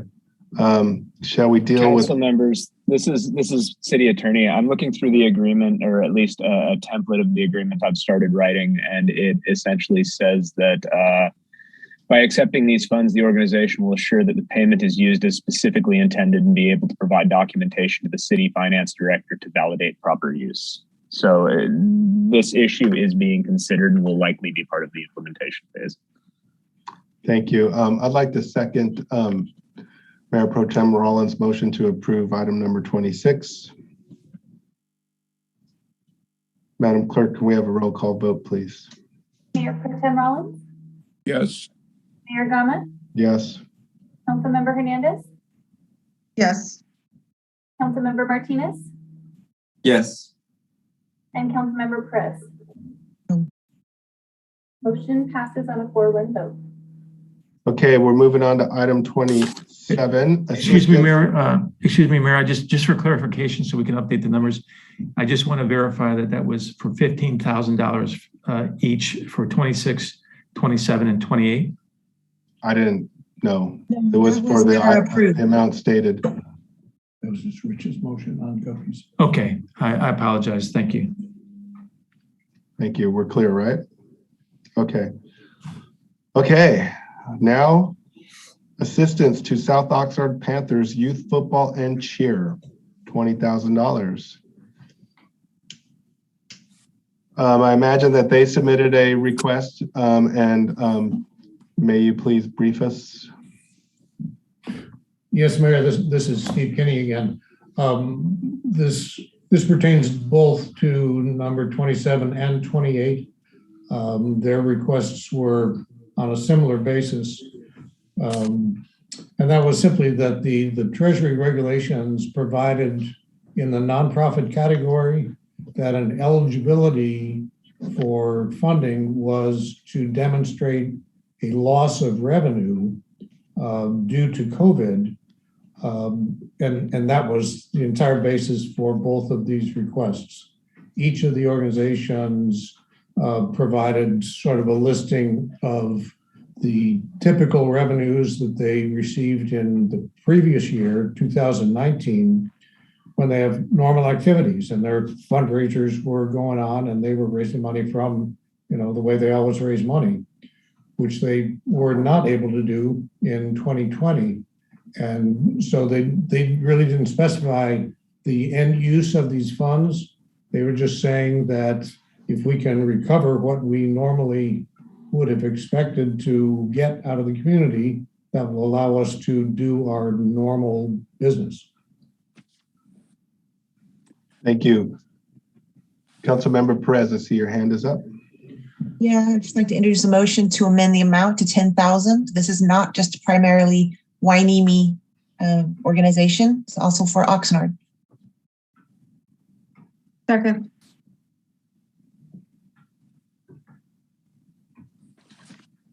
Councilmember Perez, Yes. Councilmember Hernandez, Yes. Councilmember Martinez, Yes. Mayor Pro Tem Rollins, Yes. and Mayor Gama. Before I vote, I'm trying to understand why we would deny them what they lost.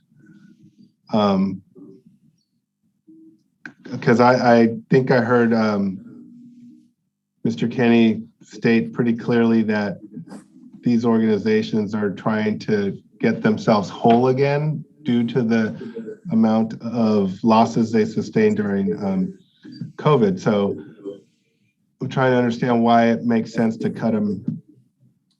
Because they're an Oxnard organization, they can request that same amount or more from Oxnard as well. I also wanted to add that there were other opportunities, funding opportunities for nonprofits throughout the year. They would have been eligible for the payroll protection program and for the business grants. And we don't have any information as to whether or not they even applied, but they would have been wise to apply for that money. Also, under the Port Hueneme Little League Association, they talked about their revenues are what they live on in the following year, but yet what happened to their 2019 or their 2018 revenues?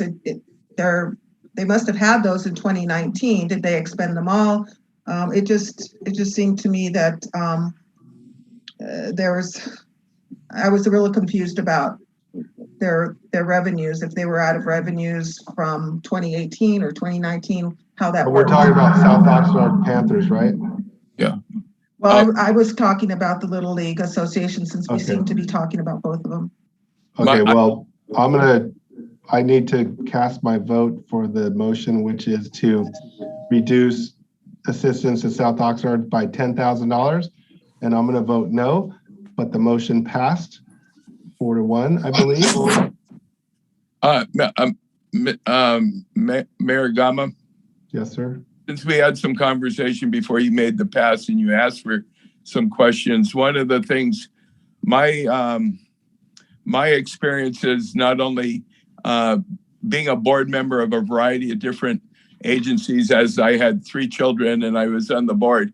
While they lost money, they also didn't have programs, and most of these programs revenues go towards things like, well, be it sports equipment, sports uniforms, even supplies for their snack bar, which that didn't happen, unfortunately, over the couple of years. So I think I agree that we should give some money to these groups, to get them back on their on the saddle again.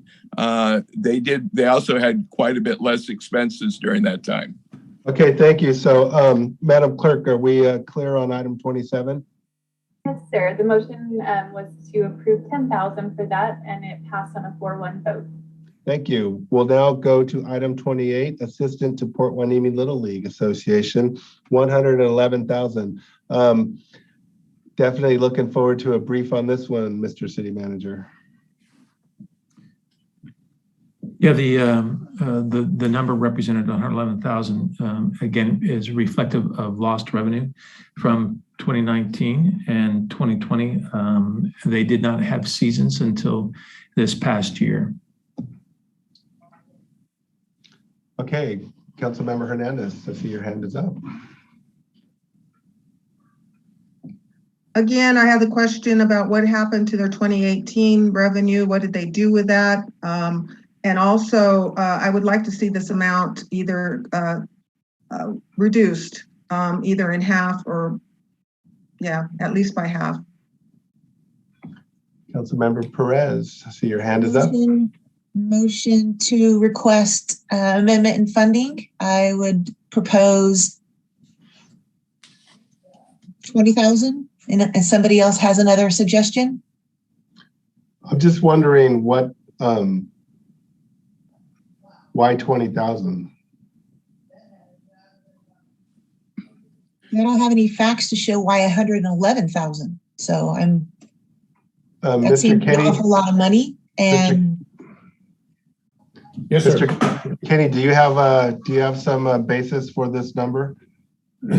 Only the letter that they submitted, and again, that letter just made reference to this total amount, 111,000 being the differential between what they had expected to raise in revenue in 2020 and the zero amount that actually occurred.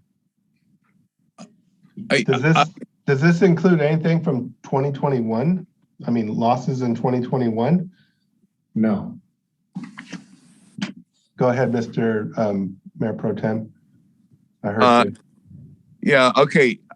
Just a few comments on this. One of the things that I'm kind of strained on a lot of these youth sports groups is do we have any accurate statistics as to how many Hueneme residents are in each of those programs? I know we have names and we're latching onto the fact that one says South Oxnard and we're latching onto the one that says that it's Port Hueneme. But my guess is that it includes both Oxnard and Port Hueneme residents. And while in other cities, I knew exactly how many kids participated in these programs, I don't have any data in Port Hueneme, and perhaps staff does, as to how many kids are in the Little League program, how many kids are in the football program, and then how many of them are Hueneme residents. That being said, I would support the motion that Councilman Perez made. I would second it, but I'm open for conversation on that. So, if I may, so when we define a community, our community is South Oxnard and Hueneme, and if a kid from South Oxnard isn't connected to a youth program and comes into our city and causes havoc or does something unspeakable like happened yesterday in a school where there was a school shooting. So we have to, from my perspective, we have to acknowledge the fact that we're in a low social economic area, and a lot of our kids in this area, albeit South Oxnard or Hueneme, need good programming. And it's hard. And we all saw earlier this year the condition of the fields was not good. parents out there trying to do more, in my opinion, than I think they should have reasonably been asked to do to try and maintain those fields. So I see this as giving them a chance to get back to having a wonderful facility so they could have maximum participation. So I think I've walked that area. I know that area. I know it needs work. It needs help. And I Yes, think, but this money isn't going towards fixing the field. It's going for the people, the volunteers that are involved, whatever they would have made for ticket sales, food sales, registration sales. They're not going to, it isn't going towards the field. We're doing that again separately. so Yeah, I would like to. I would like to add that we're hopefully going back to that major, close to $1 million. Well, what they're asking $1.4 million, strictly to improve Bubbling Springs Park, and just like I think one of the other councilmen mentioned earlier, I don't know whether, without knowing the exact figures, if it was like 50-50, then I would feel that Oxnard is concerned about their residents and their South Oxnard youth, and they would help participate to fund that and not depend on us, when, especially since they got quite a bit more money to do that. So I'm going to amend my motion to 25, to reduce them out to 25,000, just to make it more consistent with the other nonprofits that we are allocating money to. I'll second that. Madam Clerk, may we have a roll call vote? Councilmember Perez, Yes. Councilmember Hernandez, Yes. Councilmember Martinez, Yes. and Mayor Pro Tem Rollins, Yes. and Mayor Gama. No. Motion passes on a 4-1 vote. Okay, so from my calculations, we have approximately 2.5 million spent. Is that close? 2.3, 2.4 almost. Okay. And how many outstanding expenditures do we have, Mr. City Manager?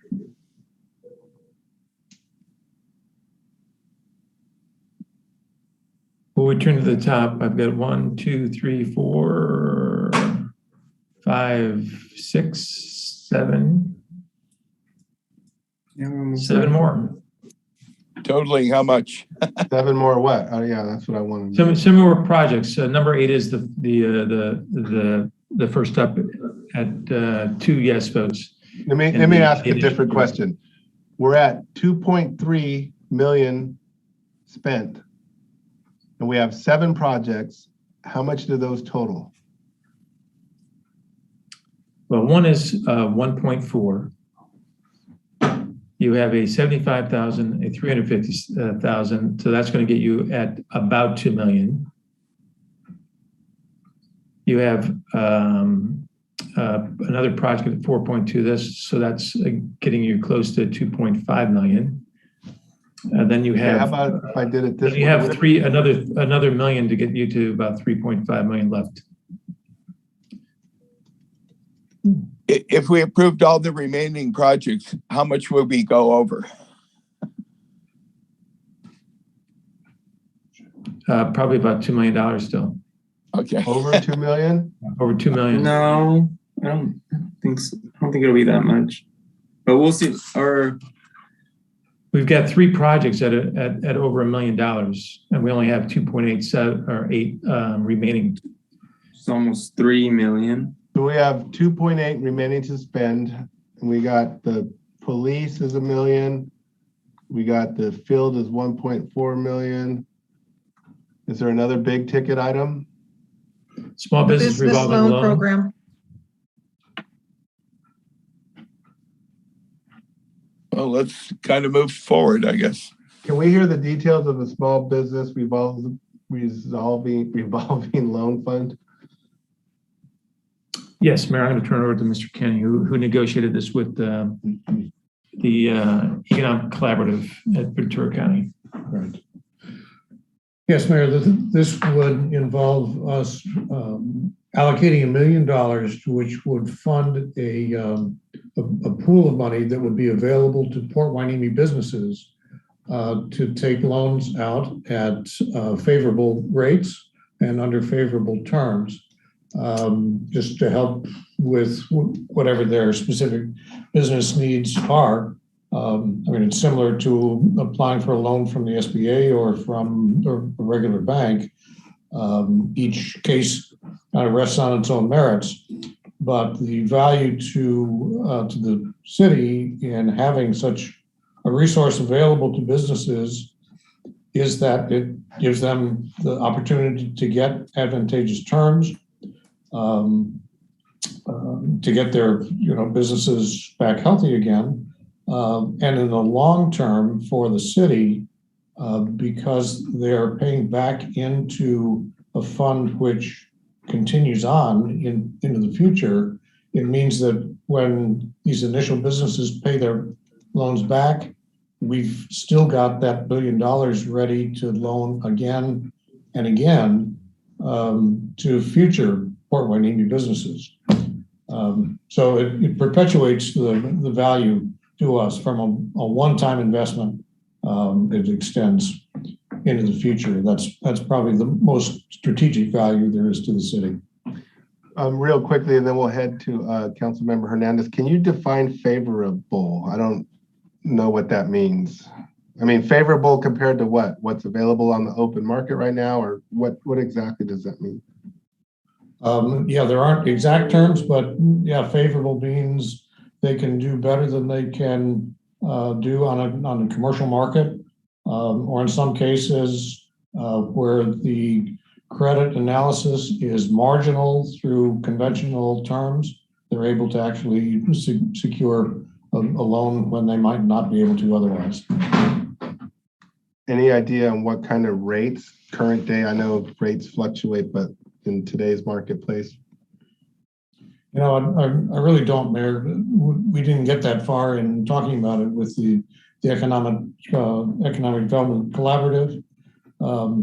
That's the countywide group, by the way, that they already administer similar revolving loan funds in several other cities in the county. So that's why we would turn to them for their expertise in managing the whole program. Okay, Councilmember Hernandez, I see your hand is up, waiting patiently, I might add. Thank you. Yeah, thank you, Mayor Gama. I just, I know that there's an existing SBA loan for businesses that's available to businesses who are perhaps suffering hardship from COVID-19 and the impact of the pandemic. It's a 3% loan, and I've not myself experienced using that option, but I don't know why we would duplicate. It sounds like we're duplicating something that's already being offered through SBA. And then my other question for staff is, who's going to administer this loan? Should it get approved? Well, to your first point, it's a valid point. SBA is kind of coming in fairly aggressively with some lower interest programs to help COVID affected businesses. So this would be this would be simply an additional resource beyond what's available through SBA. And as to your second question, the administration would be handled really entirely by the EDC under guidelines and parameters that we would specify and hold them accountable to pay attention to. Councilmember Perez, I see your hand is up. Yes, thank you. So what about the terms and requirements that we have to get rid of this money within a certain time frame? This doesn't seem to be that type of, it seems like it's going to always be there if it's a revolving loan. Don't we have to get rid of this money by a certain date? Yep, you're absolutely right. And that's been a topic of a lot of debate and research. But, as I said, Bruce Stensley at EDC has managed several other loan funds like this. And through his network of contacts on the subject, he he has told us that the treasury requirement would be satisfied simply by the city. If you chose to do this, say $1 million loan fund, once the city writes a check for $1 million to the EDC, that money gets established in a sequestered account solely for our benefit. But in terms of the treasury perspective, we, the city of Port Hueneme, have spent the money because we have transferred it to the EDC. Okay, and another question. Since the SBA is doing something similar, and I believe EDC also has several programs of the sort, why are we then, what better benefit are we giving our businesses for allowing a revolving loan fund? Well, as I said, in response to Councilmember Hernandez's question about SBA, this would be simply a marginally better set of terms than would be available through SBA. But I mean, candidly, it's still pretty close to the pretty good terms that SBA is offering these days. I guess for us, the benefit would be more in terms of the certainty of having this program available into the future when we don't really know, what might happen to SBA or not. But this amount of money would be completely under our local control and available to our businesses now and future businesses as well. How much is the managing agency going to make from managing this money? I think they talked in terms of $25,000 a year, and that would come out of a portion of the interest repayments from businesses. And my final question, do we know whether this is even something our businesses would take part in? Have we got a consensus that this would be a good program that they would utilize in if they had a need for it? We haven't done any market testing, so to speak, among Port Hueneme businesses specifically. I just kind of look to the track record in other communities where revolving loan funds are typically a pretty popular resource for the local businesses to tap into. Thank you. Mayor Pro Tem Rollins, your hand is up. Yes, I had two additional questions. I guess one is a follow-up to Councilman Perez. If we put aside a certain amount of money into this fund, and best laid plans, it's not you, then what happens to the money? Can we then at a later date say, okay, the businesses didn't take advantage of this $1 million or whatever we approve, can we then revert it back to something else? Good question. I mean, I think a termination clause would be a part of our overall contract with the EDC, so that in the future, under your scenario, if there were just a static balance sitting in the account over there, we would be able to recover that back into the city. And we could use it for anything that we could use the recovery funds for. I don't know the answer to that question. I think you answered it earlier that if we were to approve this, that it goes into a holding place for small business loans. I know one restaurant owner, very well known, very well liked, and this person told me if she needed a loan, she would go to family because she's highly opposed to paying interest. So I'm going to go out on a limb and make a motion to set aside this matter and not consider it further. I'll second. Madam Clerk, can we have a roll call vote? Mayor Gama, Yes. Councilmember Perez, Yes. Councilmember Hernandez, Yes. Councilmember Martinez, Okay. Yes. and Mayor Pro Tem Rollins.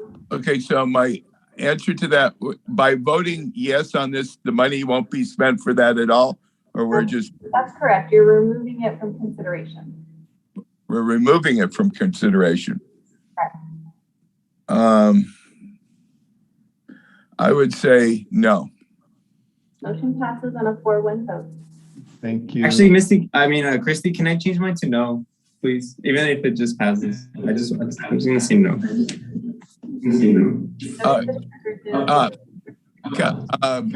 Mayor Gama. Yes, sir. At a later time, perhaps tonight, would we be able to, could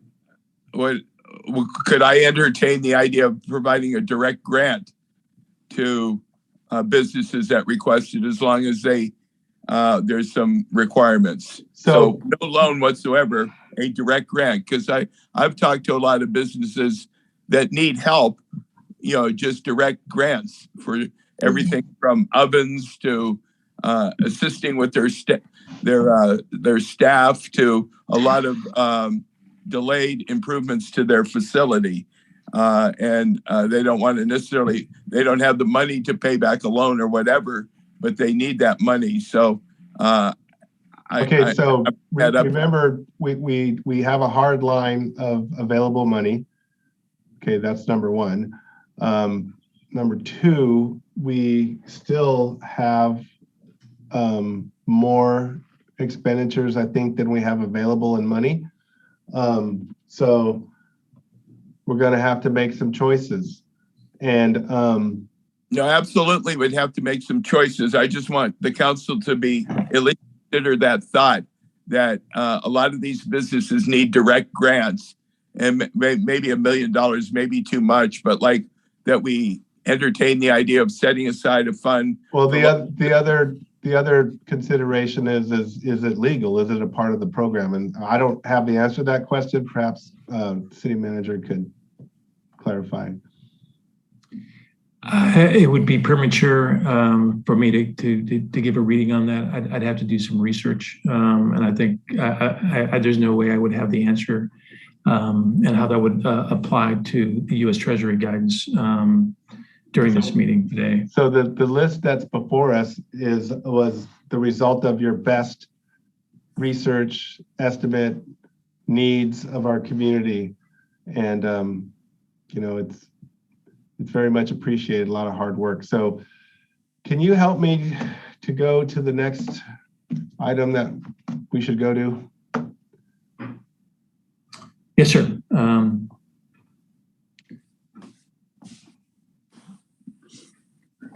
So with the removal of the resolving loan, should we not see that red number come down, or? No, that's still the balance remaining with that eliminated. Okay, so I guess the tally only changes when we approve and enter a number in column E, Mayor. So my question is, of all the remaining projects, what do they total to? 1.4, 75,000, 350,000, and then there's 25,000, and then $1 million. 2.3.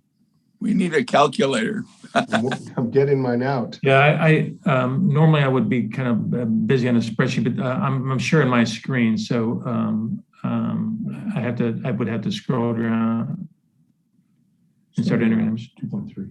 Yeah, 2.3. And I would like to follow up on Mr. Rollins. Yes, we can, if there's money left over, we can do a motion and add business grants and ask staff to return with a program for that. Because we have until 2024 to finalize the spending of this money. So we don't have to figure that out right now. And then I also had an idea on some of the other money that we can use that's going to be left over. I like I had mentioned before, I had asked the city staff if they can. I don't know exactly how I formulated it, the request, but I know it was approved. But basically, for us to have the Boys and Girls Club gym open to the public, they had already talked to us and said that they would approve, giving us a special rate and of about $20 an hour, and their gym isn't in use after 6 p.m. So I thought it would be cool if we can open it up to the public, since we don't have an indoor gym anywhere in our city. I think that would be pretty cool, even just for a couple of days throughout the week, for a couple hours. I think that might have to go on the regular city council meeting, not this one. This is related to ARPA funds only, I believe. Yeah, but Councilman Perez, we can actually, if there's money left, I think this is eligible for ARPA funds. I mean, it's for our community. It's to open up the gym, Yeah, at the end, if there's money left over, we can request new items be put on the list. City Manager Connors. Yes, Mayor. Based on Councilman Martinez's request, is there any money set aside in any budget that we have right now to implement a teen gym program at the Boys and Girls Club? The recently approved community benefit fund had $20,000 specifically identified for partnering with the Boys and Girls Club for use of their facilities to use for programming. So based on my quick mathematics, that would not be a very robust program. The $20,000, maybe staff has done some kind of interpretation as to what that would actually do as far as what Councilman Martinez has requested. Most of that cost would be associated with labor costs for personnel at the Boys and Girls Club to facilitate those programs. I completely support the notion, and I do hope that we could come back to it. However, I think we still need to push through this exhaustive list. We have a couple big items to discuss.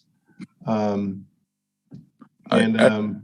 would just say that, a lot of my decision making as far as what my priorities would be, with that we would be holding off money set aside for this program that Councilman Martinez mentioned until I have a good idea that what $20,000 will pay for.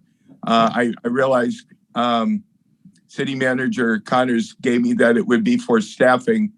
How far has staff determining that staffing would go?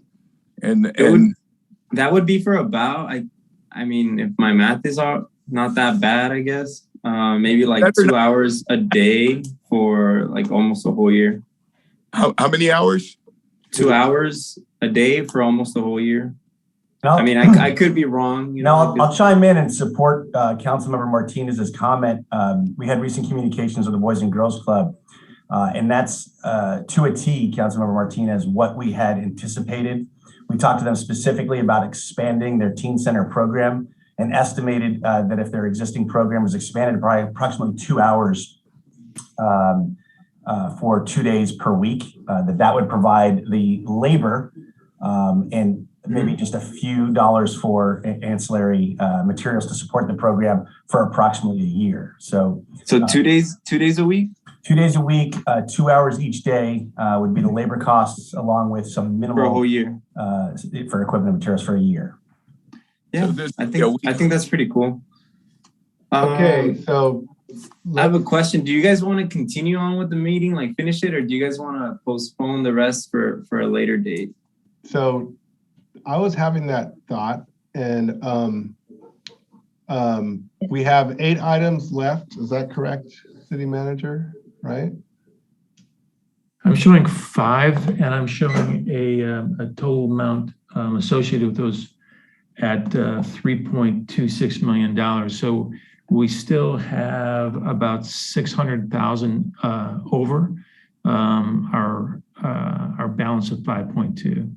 So we still need to find about $600,000 in savings. So I would, yes, sir. I would like to extend this meeting, but with a set amount of time. So at the approval of like the council, I would, I don't want this to go all night, but I think we could kind of move forward since we're on a roll right now and maybe set a particular time that we end it. The meeting is scheduled, I believe, till 18:30 or 6:30 p.m. So we still have 30 minutes left. Well, let's jump into a big one. Let's discuss the police expenditures. Police Department upgrades and improvements, $1 million. Yes, sir. I'll give you a quick recap on that program. This includes a variety of different things that emanate primarily out of the IT master plan. It includes interoperability and communication surveillance equipment, radio systems, infrastructure, and consoles at $225,000. Video surveillance equipment upgrades to $250,000. GIS public safety mapping software at $50,000. Electronic message boards at $100,000. Barricades, cones, delineators as well. And there's also $250,000 for the new Oxnard Family Justice Center, a satellite of the Ventura County Family Justice Center. So is there any more detail with regards to the camera systems? Because those have been kind of like a little thorn in our heels. Do you have any additional information? Like what are we, I don't understand what $250,000 is going to get us. Is it getting us more cameras, better pixelation, more storage? So I can, okay, I'll defer to Chief Salinas. I can comment on that first. This includes the video camera upgrades to City Hall. The camera systems at City Hall are very outdated. So that includes that video system, as well as connecting the video systems at the beach, as well as the parks, to hardlining them. Right now they're on cell cards, and we still need to finish that project to hardline them to make them a lot clearer and a lot easier to access. So that's the entire $250,000, along with placing other community cameras, what we call them, throughout the city where we find hot spots, such as the Marina Village area is an area where we'd like to install community cameras as well. Steve, what do you mean about City Hall cameras?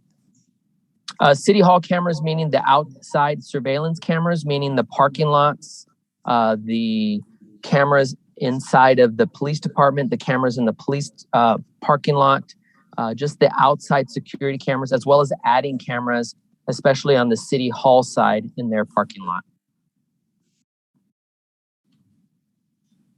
Chief Salinas. Go ahead, Mayor Pro Tem. This is just to start discussion. Being that that's probably one of the largest requests for this fund, have you, without divulging it right now, have you set a priority system if we had to cut back for whatever reason? Yes, so if the amount was reduced, we would definitely have a priority systems in terms of the camera upgrades and additions.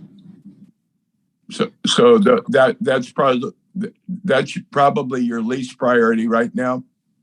Yeah, am I reading it right or not? Oh, I thought you were talking about the cameras in general. In terms of the entire list, that would not be our lowest priority. Our lowest priority would be traffic barricades and cones, and then we would move on down the list from there. Okay. Chief, am I correct in stating that upgrading these camera systems will make it much more readily available to monitor and to get more value out of the systems? It's my understanding that there are hurdles, so to speak. Yeah, so right now, for instance, the City Hall camera system is a closed circuit system. Upgrading that system in itself would allow virtual access by the police department, by the city manager, on the City Hall side, in its parking lots. It would allow us to have greater access in terms of downloading videos or clips for incidents that occur in those areas. So that would actually be the priority right now in terms of upgrading our video systems. And then we would start working on the community cameras, which include adding cameras at the beach and our parks. So is it, if somebody calls in from, say, Miranda, calls in a issue at Miranda Park, are you available right now to call it up on the camera and look and see what's going on? Or will some of these enhancements make it accessible in real time? Yeah, so right now it is accessible real time, but it is via the cell phone card, which is very temperamental. And so we would like to hardline that cell service or landline to make it a lot more reliable. So is that at the highest priority? Because let's just say there's an active shooter in the beach or Miranda Park. It seems to me that having real-time dependable information is a high priority. I mean, yes. So along with the City Hall cameras, hardlining those cameras are on top of that priority list and would easily be obtainable with the current $250,000 budget. And then you would never have to worry about whether your cell phone signal's on or off or whatever? Correct. And so it would be readily accessible. Boom, you can look, you can assess. I think that's really important. Anyways, I'm talking too much. Councilmember Hernandez. You're muted. Yeah, thank you. I don't know if Councilwoman Perez or Councilman Rollins have questions, but if you don't have questions, could you take your hand down? It's confusing, and I feel like I've not had a chance to speak or be recognized for the last 3 conversations because people keep jumping in. So Mayor, if you could please recognize the speakers, I'd appreciate it. I'd like to ask the police chief if there's any alternate sources of funding for any of the items on your list for this $1 million price tag. So if none of these projects or a portion of these projects were not approved, we then seek out capital improvement funds through the city to make up for the loss. Okay. Is there any chance Homeland Security funding would help with any of these items, like the cameras? I don't know the status of the program right now. I don't know how robust it is, but is that a possibility? It is, but it's a very small amount. They typically match about $12,000 to $13,000 a year. So it would only fund a very small part of what we really need to do in order to refurbish our surveillance camera program. Okay. Do you have a backup generator on that list? Not on the current list right now on the request, because we have no issues right now with our backup generator at the police department. Okay. All right. Thank you. I'm done with my questions. Thank you.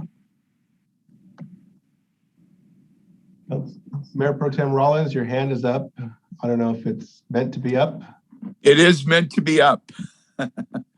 My question to Chief Salinas, can you describe a little bit what the Social Justice Center is all about? Sure. So right now there's a current Family Justice Center in the city of Ventura. It's right across the street from the Ventura County Medical Center. It serves the entire county. But right now, 37% of all the clients come from the city of Oxnard, and then you add another 5% from the city of Port Hueneme. We are looking to do a satellite campus in the city of Oxnard, which is, they currently have a location on North A Street that they are looking to buy a building. And that satellite campus would help us out a great deal as we wouldn't have to travel as far for accessibility. And it'll allow a lot greater accessibility for our victims and people who really need the center, who can then just access it from Oxnard and not have to travel all the way to the city of Ventura. And describe what the service is. Sure. So at the Victims Center there, they help all victims of sexual assault, child abuse, domestic violence, just to name a few. They also assist victims with restraining orders, as well as the police department uses a facility to interview victims of all of those types of crimes. And then they provide a host of other services that the victims of these types of crimes become reliant upon. And we would establish a good agreement with them so that we could utilize that readily. Correct. Just like we have right now, we have ready access through memorandum of understanding with the County of Ventura. The same would apply even if the satellite office was in the city of Oxnard. It would actually be accessible to all agencies in the County of Ventura and not just the city of Oxnard. Okay, thank you. Councilmember Perez. Yes, thank you, Chief. In the event that we can't grant the full amount, if you had a priority list, where would you want to start if we had a limited amount to be able to approve for you tonight? Well, I could tell you right now the top priorities are the dispatch center remodel, the communication center remodel, and the upgrade in radio infrastructure. From there, it would be the camera system, and then the family justice system, family justice center. Those are the top three. And then after that, we could probably adjust and figure out how to get funding elsewhere, such as the message board trailers, as well as the traffic barricades. And specifically, you're speaking of the GIS safety mapping software and the radio system infrastructure for the dispatch? Yeah, those are high on the priority list. That item, along with the surveillance cameras, along with the Family Justice Center, are the top three items. How much do we have left, Mr. Connors? 2.8? Yes, that is correct. And we have how many more things to go through? The total number of projects left, we have an overage of 600,000. I think I have an idea. What? Okay. So what if we considered approving the social justice, the cameras, and dispatch? What would that, I think that comes out to about 600,000, maybe a little more.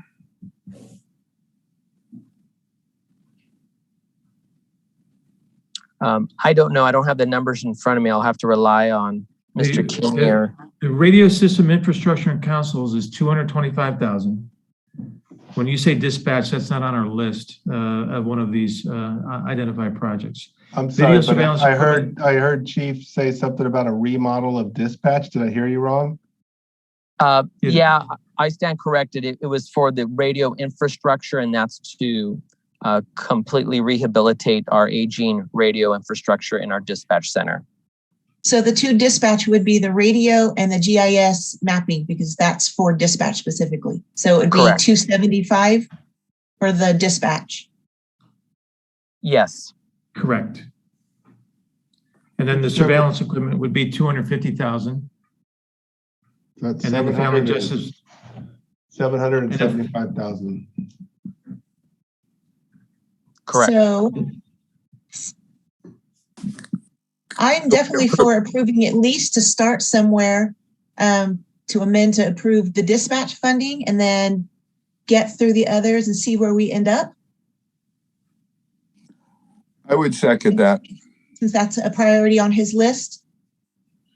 Yeah, but you know, the thing that pulls at my heartstrings is the Social Justice Center, and domestic violence cases have shot way up during COVID.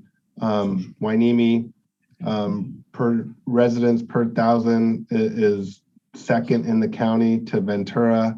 And so I am in support of that as well. The only thing is they haven't finalized, my last conversation with the DAs, they haven't finalized anything. This is a county program.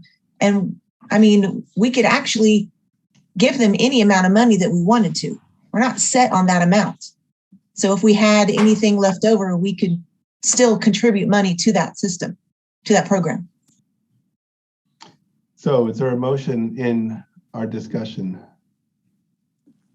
If I can, if we're discussing still, I just would like to add that I would support Councilwoman Perez's motion, but include the cameras and the social justice center. So basically I'm saying let's fund the chief's top 3 priorities. Which would amount to what? 700,000. 775,000. Mm-hmm.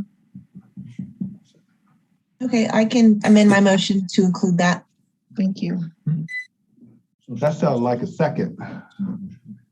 If it wasn't, I'll give a second. Madam Clerk, may we have a roll call vote, please? To clear it up, what's the total on that? 775. So it's But everything. I would like to make mention that Oxnard has yet to even fund that. So we don't even know what Oxnard's giving to their own. Okay, so it's everything minus the Oxnard Family Justice Center? No, that's included. So what's the minus? What are we taking away? Yeah. Delineators, message board, and I think that's it. I think we should hold on a specific amount for the Family Justice Center because this is Oxnard project and they haven't even given any amount. They haven't even agreed to an amount. I would agree. Okay, I'll go with that. So it's 525. Let's amend the motion, please. It's 525,000 without the Justice Center. Correct. I'll second it. Could you restate that motion, please? A motion to amend to approve the surveillance equipment, the GIS, the radio infrastructure.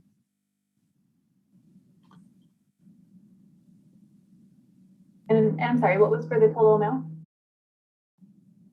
The amount comes out to like 525,000. 525, sorry. Right. Is there a second? Okay. I second it. Okay. All right, Councilmember Perez? Yes. Councilmember, Mayor Gama? Yes. Councilmember Hernandez? Yes. Councilmember Martinez?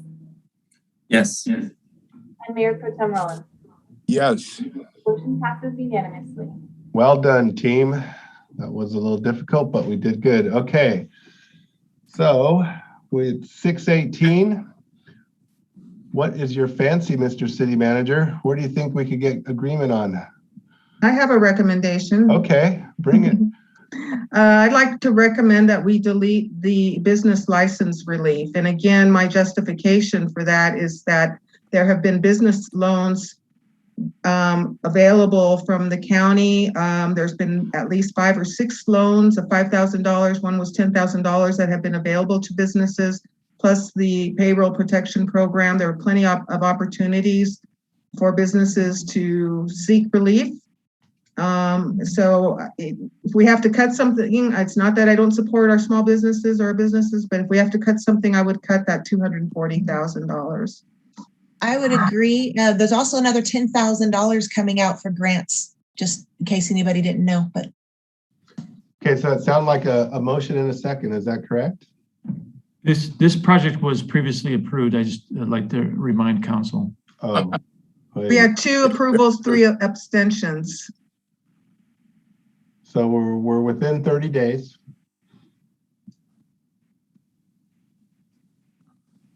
I want to do something for our small business, but I want to find something that's actual, something that they can use and benefit from. Is there a way to approve that we set aside money for small businesses and then determine at a later time what best way to spend that money? Yes, we can do that. We have until 2024 to finalize this list. I mean, I want to support small businesses, and I would like the businesses to kind of chime in as to how we can best support them. Okay, so we still have a little bit of a problem here. We have business license relief, which was approved last meeting. And I think we're having some buyer's remorse. No, there were only 2 people who voted for it. 3 had to abstain because we have business license. We have businesses in. Right, but it passed. That's correct. To clarify, that is through operation of the present and voting rule. The members who abstained were counted for purposes of a quorum, and then the decision was unanimous among the remaining members, meaning that item passed. And, Okay. I mean, I don't think we should go backwards. I mean, I think we should see which ones we still have left and get those, you know. Yeah, I think if we approve this business license thing, which we already did, that money will go back into the pockets of the small businesses where they might be able to use it for something else. Well, we approved it, so let's pick on another item then. Yes. Let's see, what do we have left? The other big one was set aside, number 8, the playfields and multi fields at Bubbling Springs. And that has implications with the grant application. Can we go to another one? So that's 1.4. What else do we have? A broadband strategy, number 9. Okay. And storm drain lining. And then the storm drain lining. All right. And then what else? What else is left? Can you keep scrolling down? I have a question on storm drain, if you may, real quickly. Is internet? Now, that would come out of the enterprise funds if there was no, sir. No, sir. Would it come out of general fund? General fund. Okay. All right. Keep going down. So we have 1.4, 75, 3.5. What else? Is that it? Oh no. Okay. Internet access. Okay, I got that one down. Mr. Connors, is there a difference between the website one entry for broadband and the internet, city internet access? Is there a difference between the two? Yes. I saw the description for the city internet access. It did mention something about broadband. Well, it would the broadband would kind of feed into the city internet. Broadband is really for the city and the users in the city. The design specifically, I mean, most technology companies, most businesses look for the infrastructure associated with broadband before they even consider, activating any operations in that area. So it's bigger than just the city. City internet access really, and if I can use really simple general terms, is to create bigger pipes to push more information through our system and take advantage of cloud services as well. It would seem that that's part of our strategic goals. I remember having all these different workshops and stuff that we want to move ahead as far as our technological abilities in the future and to be a more technologically advanced city. And it seems like that fits into those strategic goals. Well, I think It was rated number 1 on our priority list. That helped. That's number 1, you said? Yeah, I mean, we had long seminars and we got all these people involved, and that was our strategic goals. It seems like that's an important thing to have good broadband if we're going to attract companies, all these technological companies that we talked about. It seems to be like a bread and butter thing nowadays. I don't know. Where are we going to put them, in the high rise? Anyways, I'm going to make a motion to try and move this along. I'm going to move that we remove the storm drain lining and reconstruction project from consideration. And what would your reasoning be? Just curious. It's a general fund expense, and we have to cut funding out of this, and that's my reasoning. Okay. And we're, just so you know, our Our unassigned fund balance has grown by $10 million over the last 4 years. So we are in a very, very strong financial position. So trying to make progress here. So I would, again, make the motion to remove the storm drain lining and reconstruction out of this.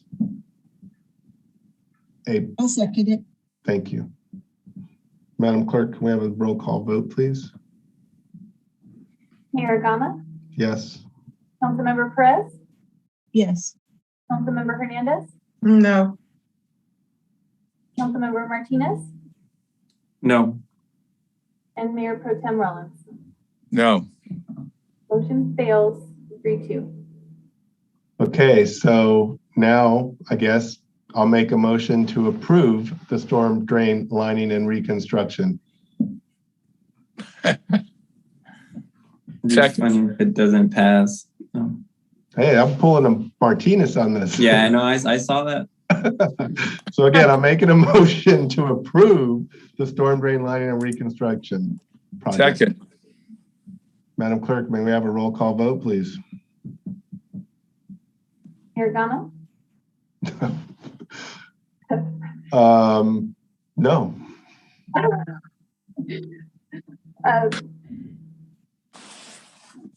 Mayor Pro Tem Rollins, Yes. Councilmember Hernandez, Yes. Councilmember Martinez, Yes. and Councilmember Perez. No. Motion passes 3-2. Okay. Anybody else have a favorite they want to pick on? It's 6:27. I don't know if we're going to end at 6:30. How much was the broadband thing costing? 75,000. I move to approve that. Second. Second. Madam Clerk, may we please? Trying to keep up with you guys. Mayor Pro Tem Rollins, Yes. Councilmember Perez, Yes. Councilmember Hernandez, Yes. Councilmember Martinez, Yes. and Mayor Gama. Yes, and Mr. Rollins, can you please put your hand down? My hand's not, oh, my computer hand, I'm sorry. Thank you. Okay. How we doing, Mr. Connors? 1.9. We're at the time 6:28. We have, I'll go back through these projects. I have 3 projects remaining. Correct.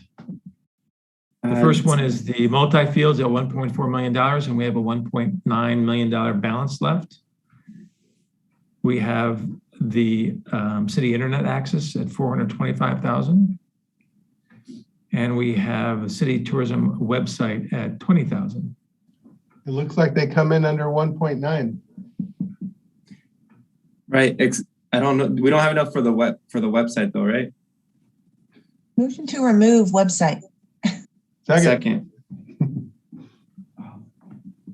Madam Clerk, may we please? Councilmember Perez, Yes. Councilmember Martinez, Yes. Councilmember Hernandez, Yes. Mayor Pro Tem Rollins, Gotta wake up.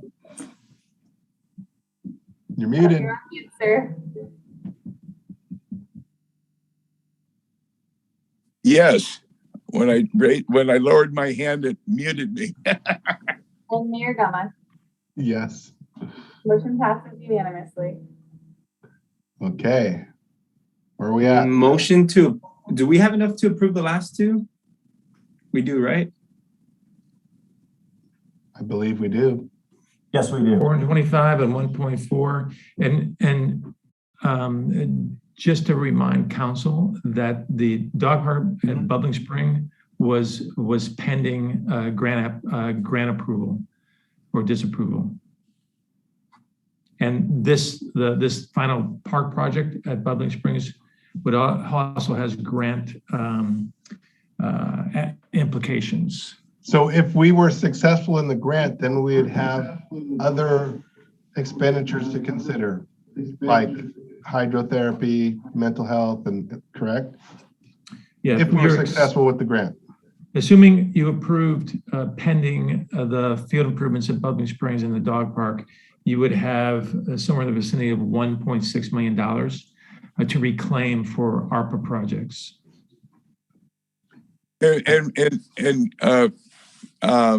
City Manager Connors, that 1.6, one of the things that the grants will not cover are any kind of improvements that we do to the beach or Miranda Park because they're not covered. So those ARPA funds could be used for some kind of improvements at Miranda Park or the beach. Am I correct?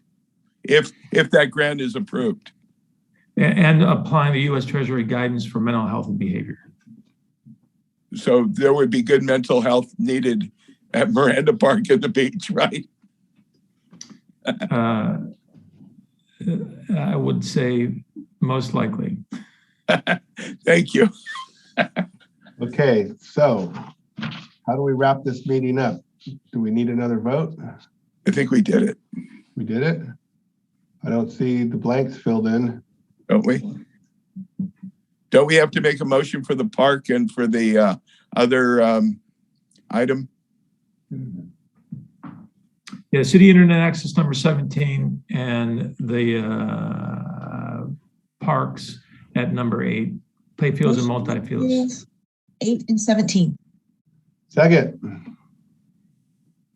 Can we do individual votes for those? I'm sorry, just so that we have separate motions.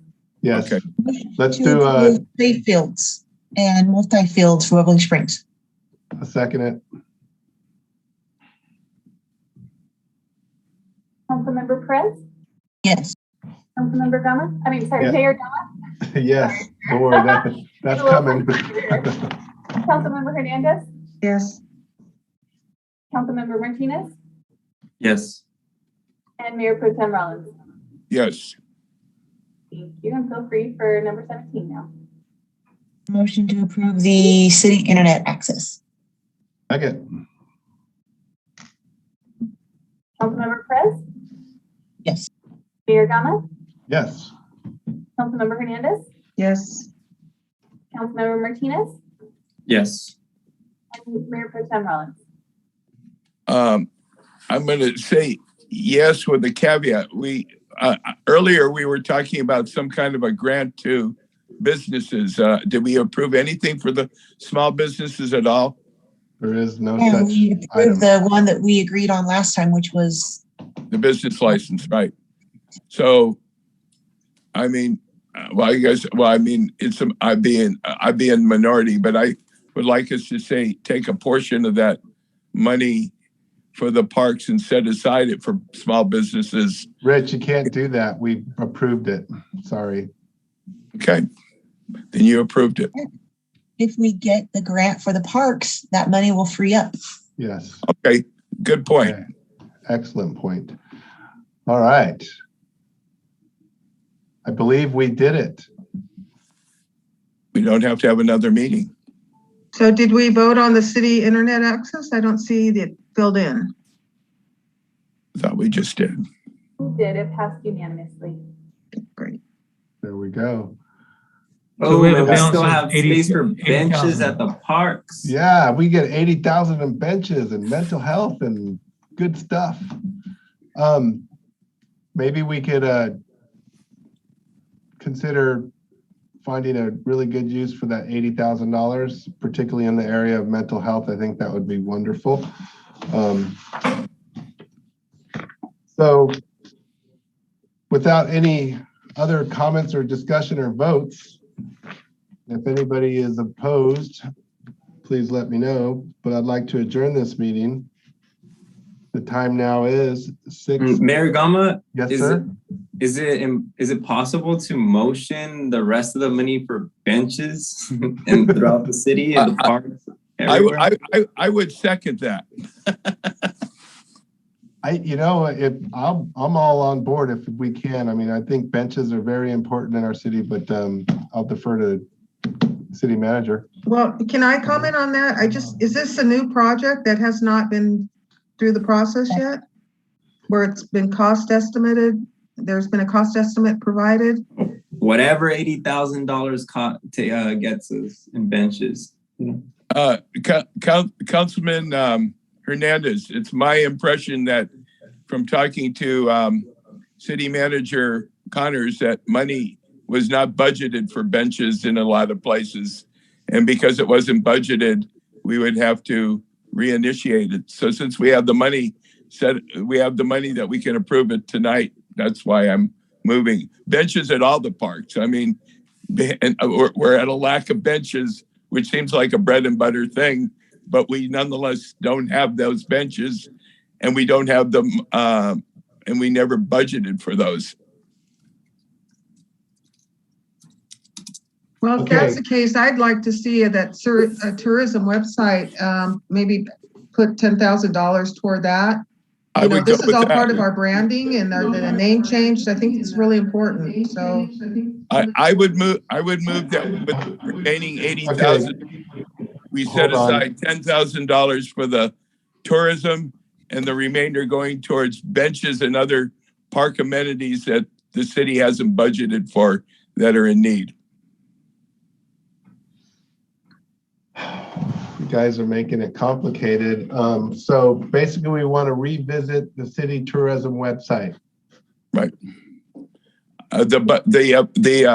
Just to point out that may have an increase in homeless people at the parks, the benches, but that's the reason why benches. My comment to that is that that when we put in park amenities, we put in park amenities for the users, and we can't prevent by not putting it in. We shouldn't be hurting the regular users with the fear that the homeless may use them. I think we should adjourn this meeting. No, I made a motion. Was there a second? The only motion and second on the table was by Councilmember Martinez was the motion, and the second was by Mayor Pro Tem Rollins to use the leftover 80,000 to go all towards benches. That was the only motion on the table that has a motion and a second. And could I make an amendment to that to also include 10,000 for the tourism? So you're adding 10,000, so a total of 90? No, including, so there's 80,000, 70,000 for park benches and amenities, 10,000 for the tourism program. Okay, so this is a problem when it gets late in a meeting. So we deleted the city tourism website for $20,000. We have $80,000 left. So I just think it's a process issue here, because what's happening is we've made these deductions on various projects. Some of them we've deleted, but now instead of going back to those projects and allocating the remaining money, we're creating new projects. So it just doesn't seem fair. Agreed. Okay. We can also wait to do this another time. We don't have to figure this out tonight. I think I recuse my motion, and my next motion is to adjourn the meeting. And I'm sorry, you guys. I shouldn't have said anything. The meeting would have been over if I would have just been quiet. Motion. Okay, so it's not all for naught. But I do, what Councilmember Hernandez said is resonating with me, because there's a $20,000 item that we deleted early on. We have $80,000 left.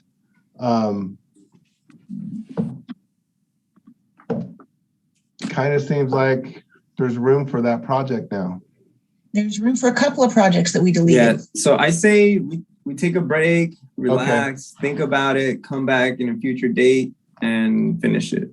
Okay, I agree with you, and without any further discussion or objection, I would like to adjourn this meeting. The time now is 6:39 p.m. Thank you and good night. Thank you all. You've been great.